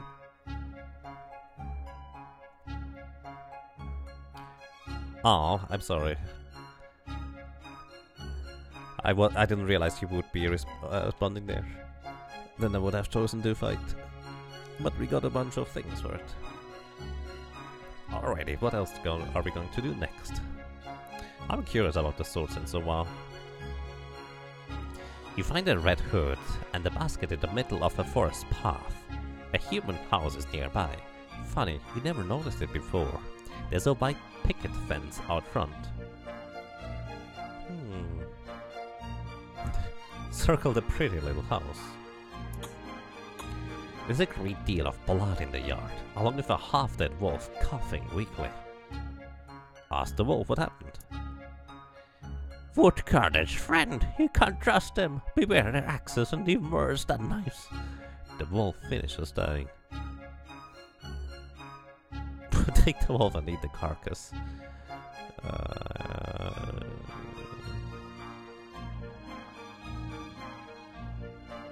I'm hungry. You hold a strangely heavy carcass back home. Another points out a scene of a gash down the wolf's belly and says, it was good work. Admit it was someone else who could cut the wolf open. The elder's impressed with your honesty and says so. You open the gash and find stones inside the wolf. How odd. Oh my goodness. So, what else are we going for now? Let's look at the crowd. Or maybe more stones? Or maybe we fly because we fart so far strongly. Who knows? Let's look at some other monsters. Balfog and Gritmittens are arguing in the street over a cat. They both want kitty croquettes for lunch. Red Riding Hood? Probably. Sounds yummy, so what's the problem? Balfog says he caught the cat, but Gritmitten says it was in his larder before it got out. Both monsters turn to you, as a neutral party, to decide. Try to make everyone happy, I would say, as usual. Balfog holds the cat close, stroking it absently. The cat mews and rubs its head against Titinius' gripper.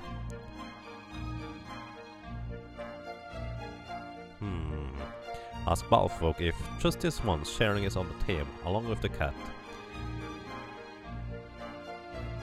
Demand to hold the cat while you mediate the dispute. Oh god. Guys, I don't like eating kittens. That seems like a terrible thing to do.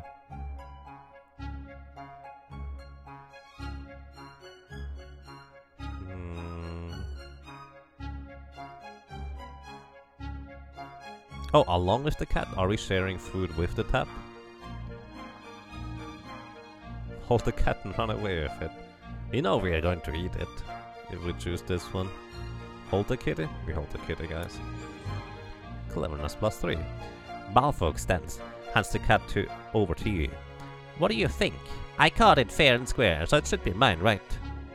Wow, take a bite out of the cat and test it.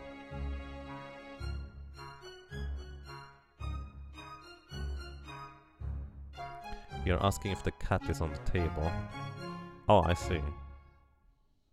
Right, fair enough.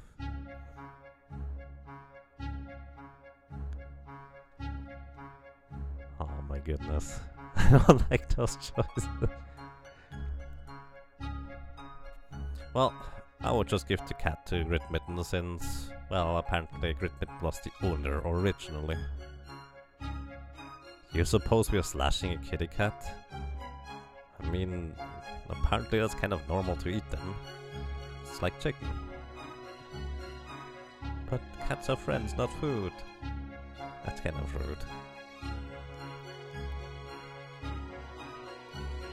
I'm going to overrule this and just give the cat a grit button here. Sorry about that. An unexpected choice. Why did you do it?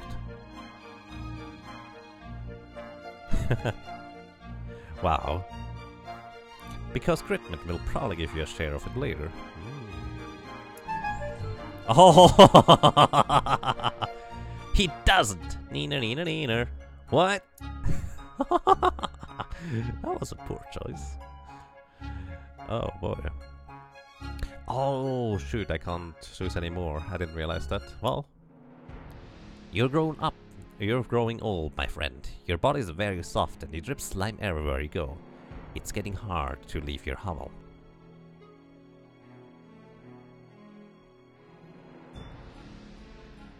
I think we may not have gotten enough respect, guys. Stay inside and think about this. It's your time, and you know it. Unless if you left well, your body will return to the slime from it which it came. But if you have done well... Think about what happens if you've done well. Your fellow monsters will test you and donate blood to your portentous infusions. What does one do with portentous infusion? Portentous? One drinks it naturally. If it has enough blood in it, you ascend to elder status. If not, you dissolve. What else is involved in a monster's ascension? The elders test you. You don't have to pass all the tests to ascend, but it helps. Oh? The more respected you are, the better you do on the test, the more blood the others will add to the infusion. And then you drink, and then you drink. But enough about that. Someone's banging at the door of your hovel. Sounds like a crowd has gathered. Alright, alright. Hold your horses. A group of elders is waiting at the door of your hovel. They've seen your drippings. They've known it's time for you to dissolve or ascend. Ask them to come back later. Go with them to dissolve or become an elder. Well, let's embrace our fate. The elders of Open surround you at the spawning vat. They've built a fire beneath a small cauldron. Your body is squishy and dumb.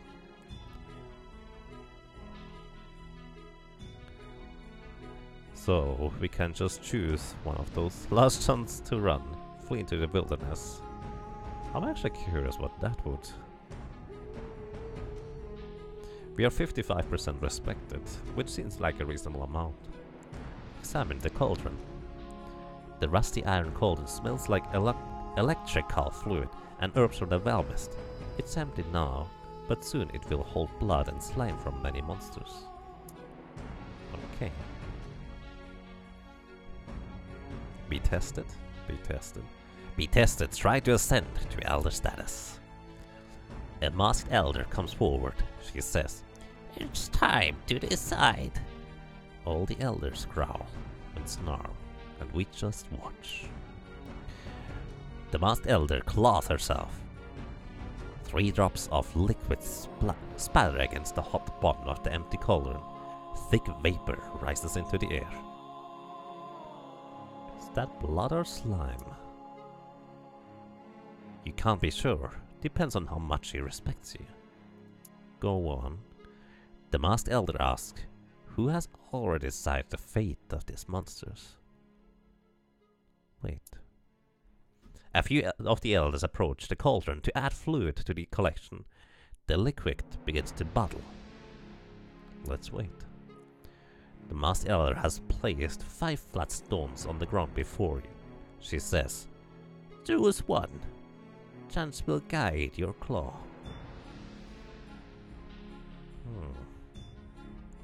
Look at the stones. Each stone is stained with an old blood and polished by the touch of many a paw. You can't tell one stone from the others.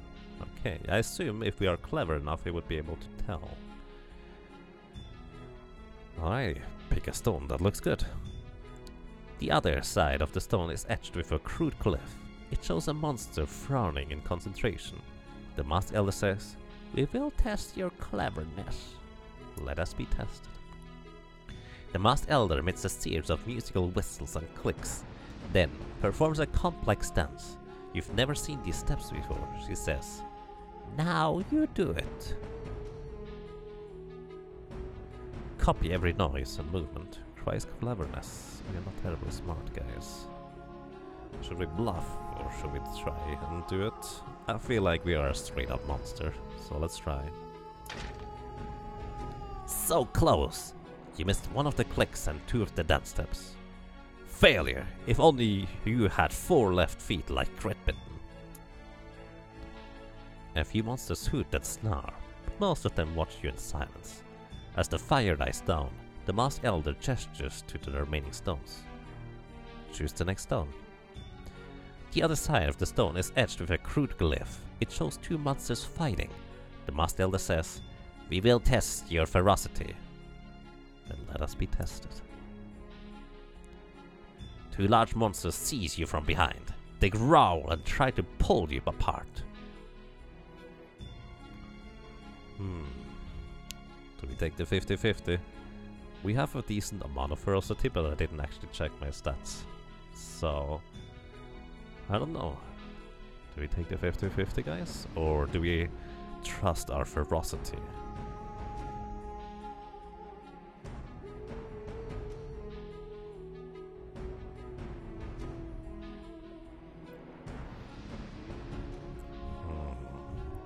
You suppose 50-50? Alright, let's roll the dice.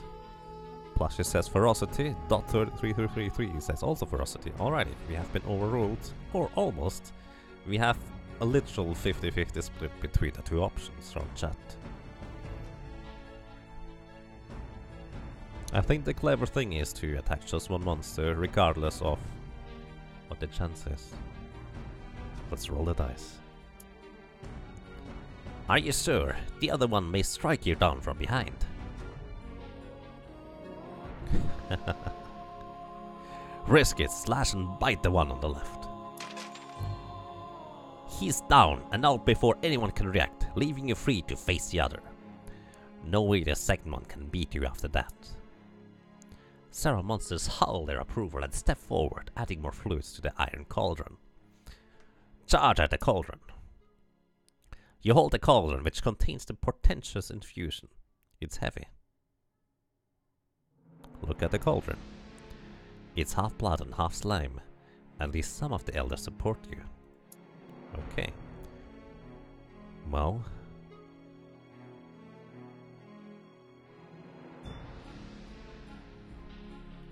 Let's see. Drink the portentous infusion. If there's enough blood in it, you'll ascend. They didn't test our honesty or kindness. Oh boy. You drink the bubbling concoction, the belch, and howl. Your body solidifies almost instantly. You are an elder now. Okay. Here's how you're doing.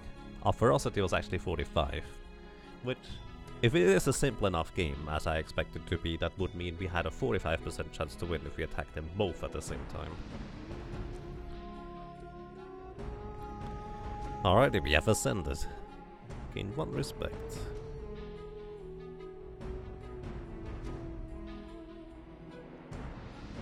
Our bravery is always maxed out as well, that's interesting. You are now an elder. You are welcome in Snack, the oldest of the monster towns. Hooray! And we gained some stuff, I don't know what it was. Oh. New thing. At this stage of life, if you play your cards right, you'll be able to affect both the way of monsters view humans and vice versa. Use your powers of persuasion wisely.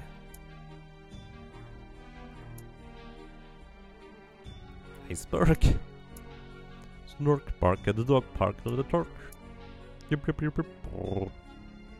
Are we a god now? No. We are just Well, we didn't dissolve back into the pool. That's all there is, I think.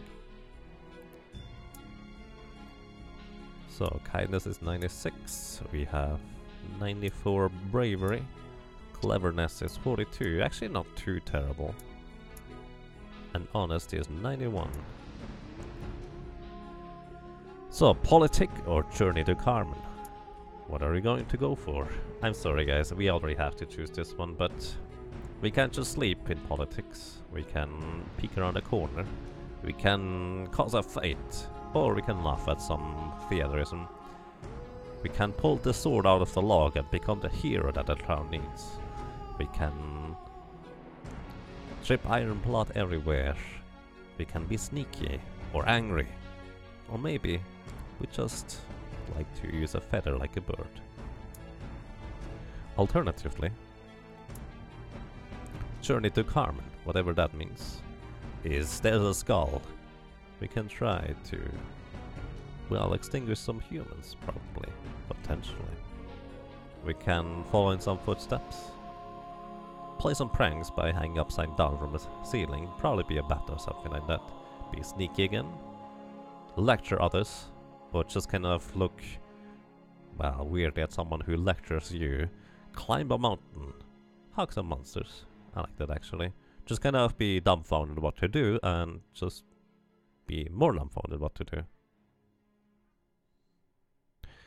Alrighty, you like the journey to Carmen. Hug a demon. Alrighty, we're just going to start with this then.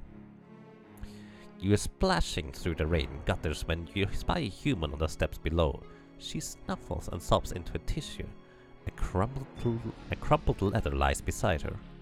Help the human, I don't have a choice actually. That's interesting.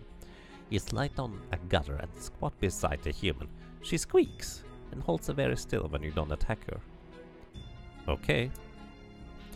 Finally she says, you want to know why I'm crying?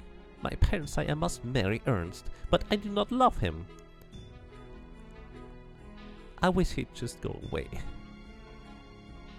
Is that still part of her speech? That's weird. Help her, no matter how dangerous that may be.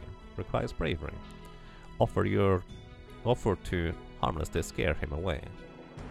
Requires ferocity. Devour her. No. We have good bravery, let's use it. She blinks away her tears and starts to laugh, then sees that you're serious. She takes your claw in her hand and you go inside. Well, we have a 94% chance of success, if I understand this correctly. Yes. Where two older humans interrupt their dinner to scream and jump away from you. Great. Well begun is half done. The older human calmed themselves and listened to her for, you suppose, the first time. They agree to reconsider the wedding. Yes! Human view monsters plus 18. The younger human smiles and squeezes you, not trying to choke you, just to show you how much she appreciates your help. Okay. Well, that was something. We're a sage now, apparently so. And we are very sage-like. I mean, look at that marvelous form. Politic. So, someone mentioned the sword in the lock. Let us go over that. The spine doctor looks up from her current patient. She's working a human knife free of a younger monster's ribs. Humans are dangerous. Let's watch, listen, try to change the subject, distract them all. Show them humans are unstoppable. I would say let's watch and listen. She says, humans? No claws, so they make their own, awful thin knife wound. Takes twice as much Wilkweed to patch up as a jaguar attack.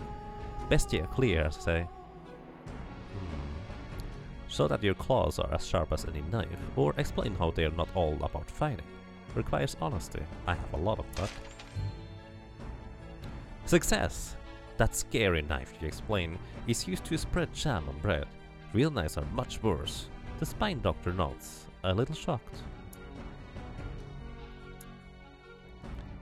Interesting. So we have 96. So our bravery, honesty and kindness, that's are the best that we have. Ferocity and cleverness is not to be relied upon necessarily, although if you have the choice, ferocity is slightly better than cleverness. Yay, honesty indeed. Alrighty, what do we go for next? We hug the monster or something like that. Let's see. I wanna be the bossy. Or maybe I wanna just sleep. I wanna be the bossy. Elder Riddy wants to stop using electricity from the humans. It's making us less monstrous, he explains, and it is a human thing true and true. You happen to know a bit about electricity. You shuffle forward and raise one claw, clearing your throat. All the elders turn and look. Riddy says, "Ah, you agree with me." Describe why electricity is great. Show how violent the electricity is. Agree with Riddy. Electricity is useless. No. Describe why electricity is great. Honesty all the way. You explain your point of view. Some of the younger elders start talking about doing more with electricity than just keeping things cold or well lit. Explain what you know about electricity, the good and the bad. You describe some of the things you've seen. Boxes with moving pictures, ways to send messages by clicking one's finger on a board. The other elders believe you. Of course they do. You're not thought of as a liar after all. They're fascinated. The group agrees to look into new ways to use electricity for the benefit of monster civilization. Riddy hisses and stalks away. Okay. So, from what I can tell, is politic is for the view of monsters to humans, and this is for the view of humans to monsters. Let's just be dumbfounded on what to do. Once again, if you'd like to see anything, feel free to tell me. Smoke, glow, crying? A human house is on fire. There's one small human child outside, and is that a human baby inside? Where are the fire humans with their big red engine? You can hear the engine howling, but it probably won't get here before the whole house collapses. Okay. Take action. The little human's skin is burned and its howls are weaker by the second. The heat is so fierce, it's always starting to hurt you. Muster the courage to get the baby out of the house, or give yourself to shield the baby from harm. Requires kindness. Don't let the child go to waste either. Oh god, no. Our kindness is slightly better than bravery, I think. Which one should we choose?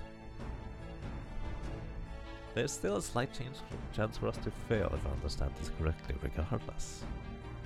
And it probably will happen eventually. Kindness. Shield the baby. Alrighty, give off yourself to shield the baby from harm. You feel like the fire is inside you now, as well as all around you. You spit up as much slime as you can to protect the baby, but it stops breathing. Keep the child safe. You force what little breath you have left into the human child's lungs, shielding its body with your own as the flames grow hotter. Keep at it. It coughs and spits, then starts to wail. Humans are putting out the fire now, and you stagger to them, holding the baby for them to take. It clasps your claw with one tiny hand. Humans, run away! Neurosurgery +10. Behind you, the humans cheer. If only every human felt this way about every monster. Neurosurgery? What is that? Okay.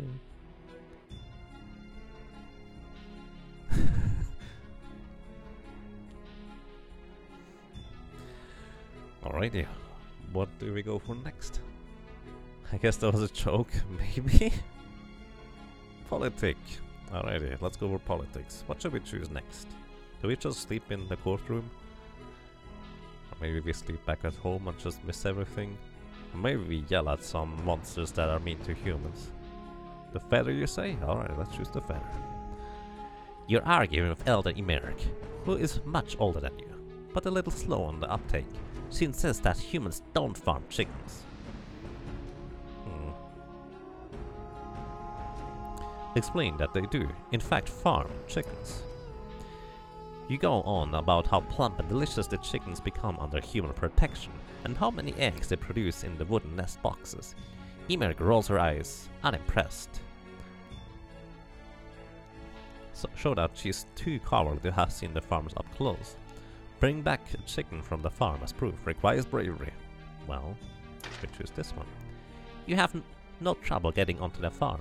You return with a chicken so fat it looks like a feathered balloon. Show off the chicken. Impressed, Emerk accepts the chicken and takes a bite.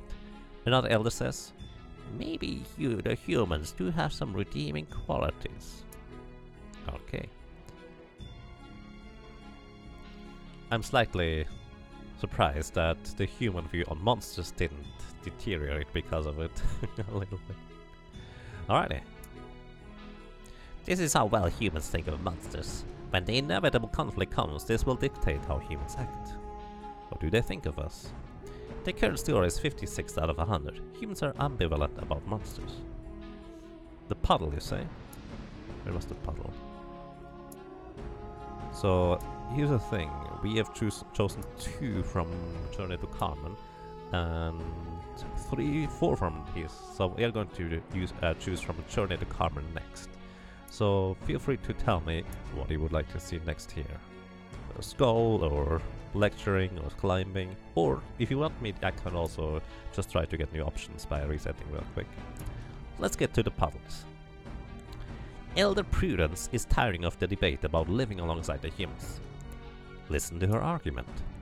Prudence says, they can't even eat a squirrel without killing it first. Their bodies are only slimy around their assorted holes. Why bother to talk to them? We're best off keeping our distance forever. She slumps down, disgusted. Accuse her of cowardice, unbefitting a monster. Humans kill their food to spare them pain. Requires kindness. Just drool on her. No, I'm sorry.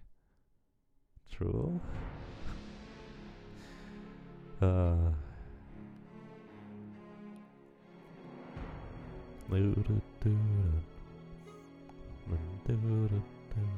Kindness, I do agree with this one. Humans kill their food to spare them pain. Success! One elder agrees with you. It makes sense. A series of grunts and snarls follows, and the crowd agrees that this explanation speaks well of the kindness of humans. You gotta be kind, but I'd like to drool on her. Yeah. That would have been fun. Just kind of lol. The thing is, I'm a bit torn. I want to choose the fun options to see what happens, but at the same time, I want to do well. And I'm pretty sure that was not all that great. Oh well, Journey to Carmen. Let's see. Upside down monster someone mentioned, let's go. What is this place? You're in a dark, dank, woody room that smells like old jaggery. Mosey on in. Humans sit at a long counter and drink what looks like foamy cider. They seem sad and a little confused. Ah, a drinking place! After a bit, you see that there's a stool open, so you climb up and plop down on it. One of the humans starts muttering about his problems. Can this human see what you are?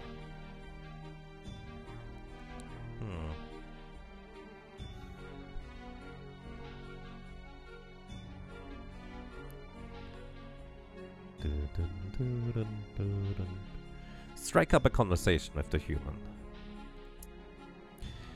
My wife just took my jellyfish and my dog and just ran away. He goes on and on about what sounds like a pretty awful situation.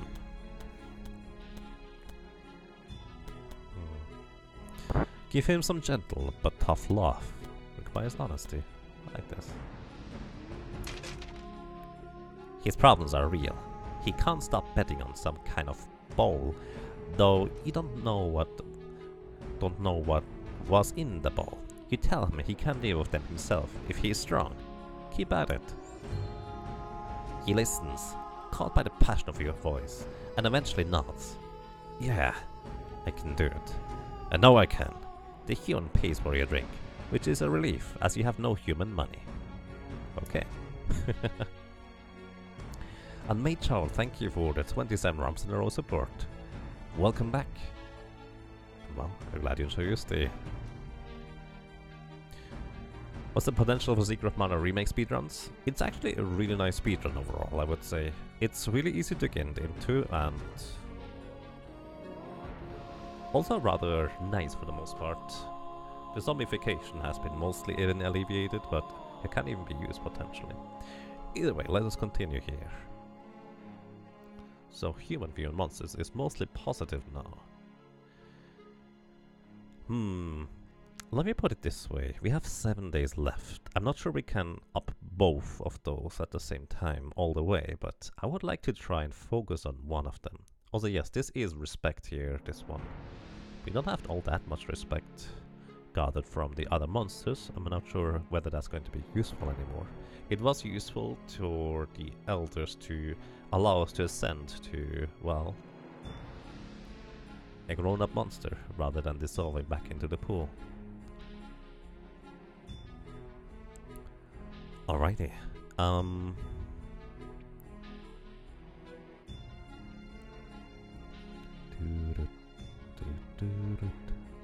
Let's go further with Journey to Carmen. Actually, let us reset the thing real quick, just so we have potentially different options. Alrighty, we can hug some monsters on the Journey to Carmen. Didn't we do that already? It's probably a different one. Or maybe it was over here instead.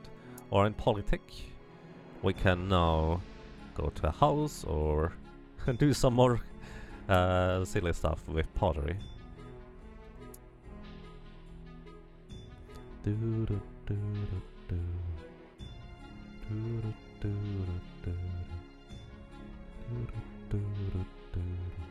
Alrighty, I would say let's hug a monster like that. You're hiding in a shiny wood building. Two humans are holding hands in front of another human. Aha! He makes a lot of noise about a witness? The other two look around, disappointed at the empty room. I don't know what that means.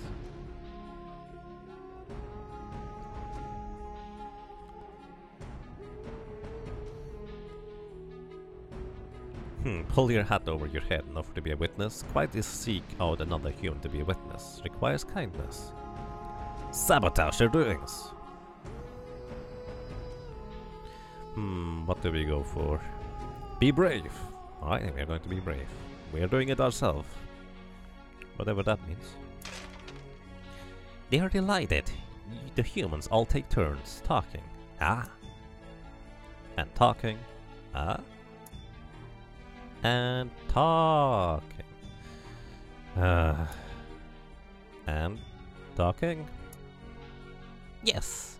Eventually, the two holding hands make kiss faces at each other. They sign a paper and hand it to you. Take the pen and do the same. Oh, now I get it.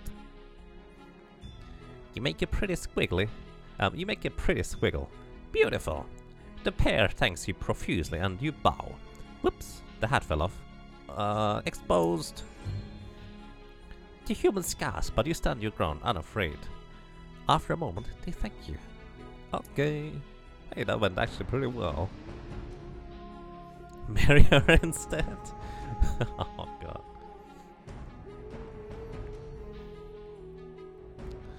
Journey to Carmen again, or politics? Let's go for politics. Let's see.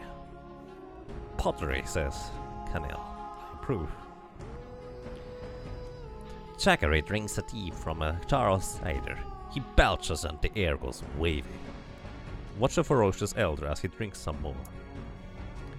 Jackery raises one claw. Humans are stupid, lazy, worthless, stupid. Now fight any monster who says otherwise. So we could go disagree. Humans can be altruistic and generous, requires kindness. No, smart humans brought us cider, requires cleverness. We are not that clever. Mention that you've seen stupid humans drink themselves into sickness. There's always an option to just kind of sabotage the thing between monsters and humans, I guess.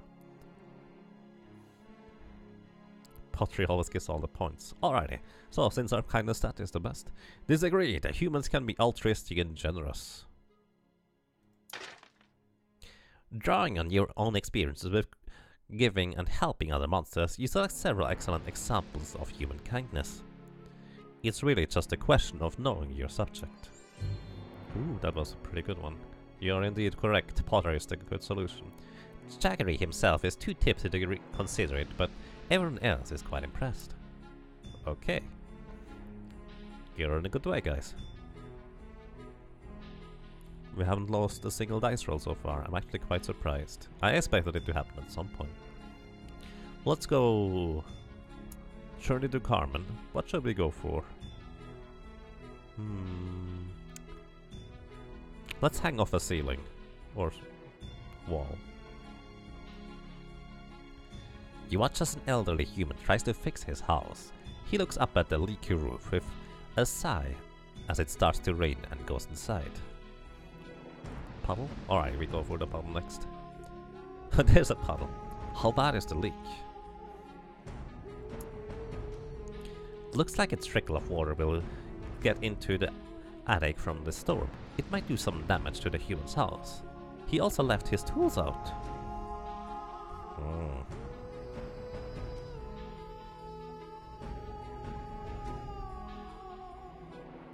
It's only letting in some of the rain fix it. Well, quote-unquote fix it.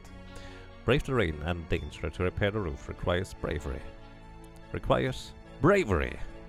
Or requires kindly protect his tools from the rain. I think I like this one better. Just repair it! Humans view monster maxed. Oh boy. Success! The human hears hammering above. He emerges just as you leap away. The repairs finished. Well, that was simple.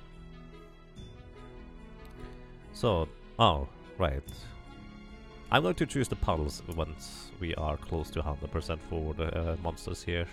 I assume this might be happening 1 or 2 moves, if we're lucky. Suppose we don't need outdoor missions anymore? Not technically, but if we are choosing one, we're going to go with the puddle. What do we do here? I would say... Oh, I want to reroll, but then we potentially use the puddle.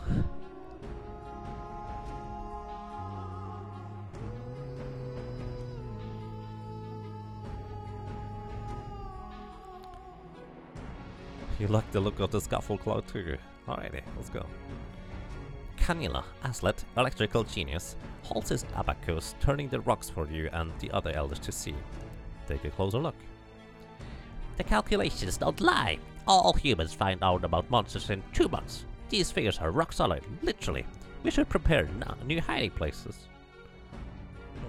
Challenge Canila's logic with headology? What? I'm not clever. We don't know enough to predict their actions. Requires honesty. Agree with Canila, the more monsters fear humans, the better. No. We don't know enough to predict their actions. Canila scoffs at you. I should remind you that I am far older than you, among elders, and you make sense when you say I make sense. Point out that he doesn't even pronounce electrical correctly. Wow, that's mean. Canila considers, then speaks. You're right. What was I doing? I was full of my own pridings. Okay. That was interesting. If only we were good at headology. Yep. That house might be made of candy. It might be. Let's see. Blistry proposes a new plan to keep an eye on the humans. What is it? Oh, Blistry is still around? Nice. We'll take over an abandoned house in the Carmen, keep someone in there at all times and take extensive notes on everything they do. An interesting idea.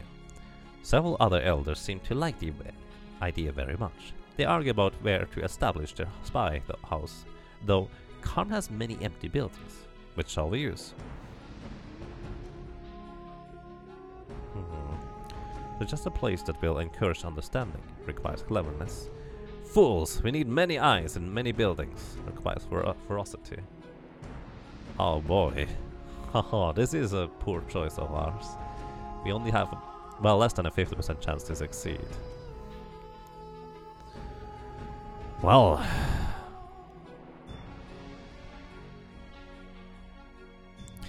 Fools. We need many eyes and many buildings. You, leap up on a rock and scream to get their attention.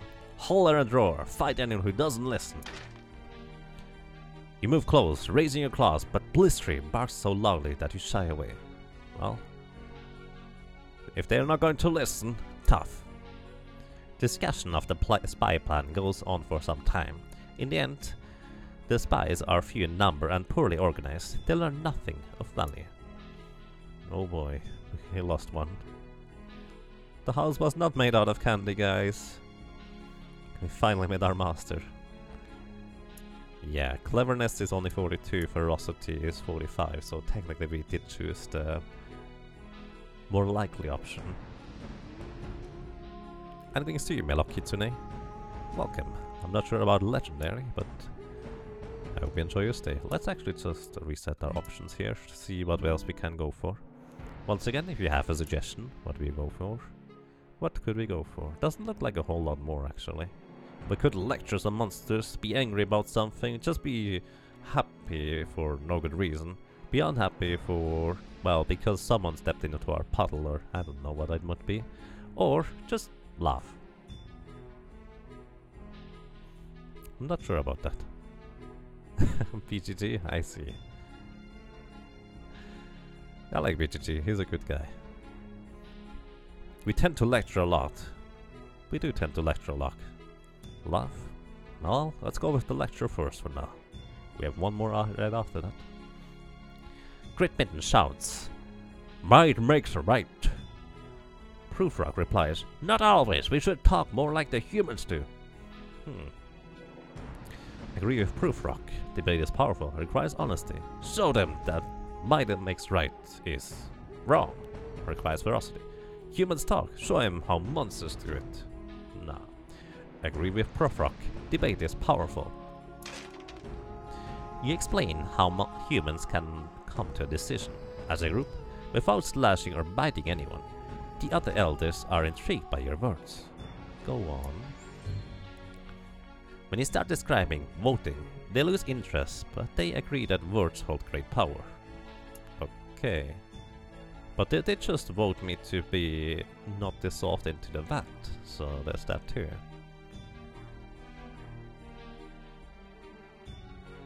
So do we have the puddle? Nope, the puddle is not here. We have everything maxed, let's just choose whatever is looking fancy. Let's just laugh. Why not? Great Blades puffed up with multisyllabic importance, addressed the other elders. "My fellow monsterin," he begins. "I propose we meet the humans halfway." What, in the meadow near the forest? What, in the meadow near the forest? No! He clears his throat. "I think we should learn from them and adopt human ways to become more civilized." Yes, we should use their tricks against them, or, here, start an exploratory committee to look into the matter. That sounds actually interesting. Yes, I've learned much watching their hunters. Requires ferocity. I agree and explain some human innovations. Alrighty, let's go with that one. Here, start an exploratory committee to look into the matter. Sometime later, the committee forgets what it was looking into and decides to explore the dumpster behind the human pizzeria to find cup, cozies, and crusts. Okay. Monsters are not so great. Alrighty. And this was that for now, I guess. As you walk through Portland Square, you think on your past. Life hasn't always been easy, but you've built up your reputation. You are quite well respected. Yes, well respected indeed. Though monsters have always feared and loathed humans in the past, your work towards improving relations has paid off. Monsters have come to respect and like them. Well done. That's grand. Meanwhile, humans who once hated all monster kind have come to understand that monsters aren't terrible evil things. Rumor has it that humans think pretty well of you. Okay. Shattering your reverie, a terrible commotion erupts. Elders and younger monsters alike are milling about in a great mob. What is it? Blots drops from nearby roof. Humans! Humans are coming this way. What? Blistery says, that's wonderful, we can talk to them. It's true. Relations have been warming up. Both monsters and humans meet deep in the forest. There is a considerable shuffling of feet and paws. Everyone wants to talk, but no one wants to make the first move. If only some monster were to speak up. Yes, if only. A few of the other elders are looking at you, strangely enough. Wow, after all this we could just slash them. That's not it. Welcome to humans as friends. Everyone breathes a sigh of relief as you put your best claw forward. It's the first step of a long journey. A journey on which monster and human will cooperate in all things. What happened next? The end. Achievement unlocked: peace, combined prosperity. And so, monsters and humans worked, lived and played together for many happy generations to come.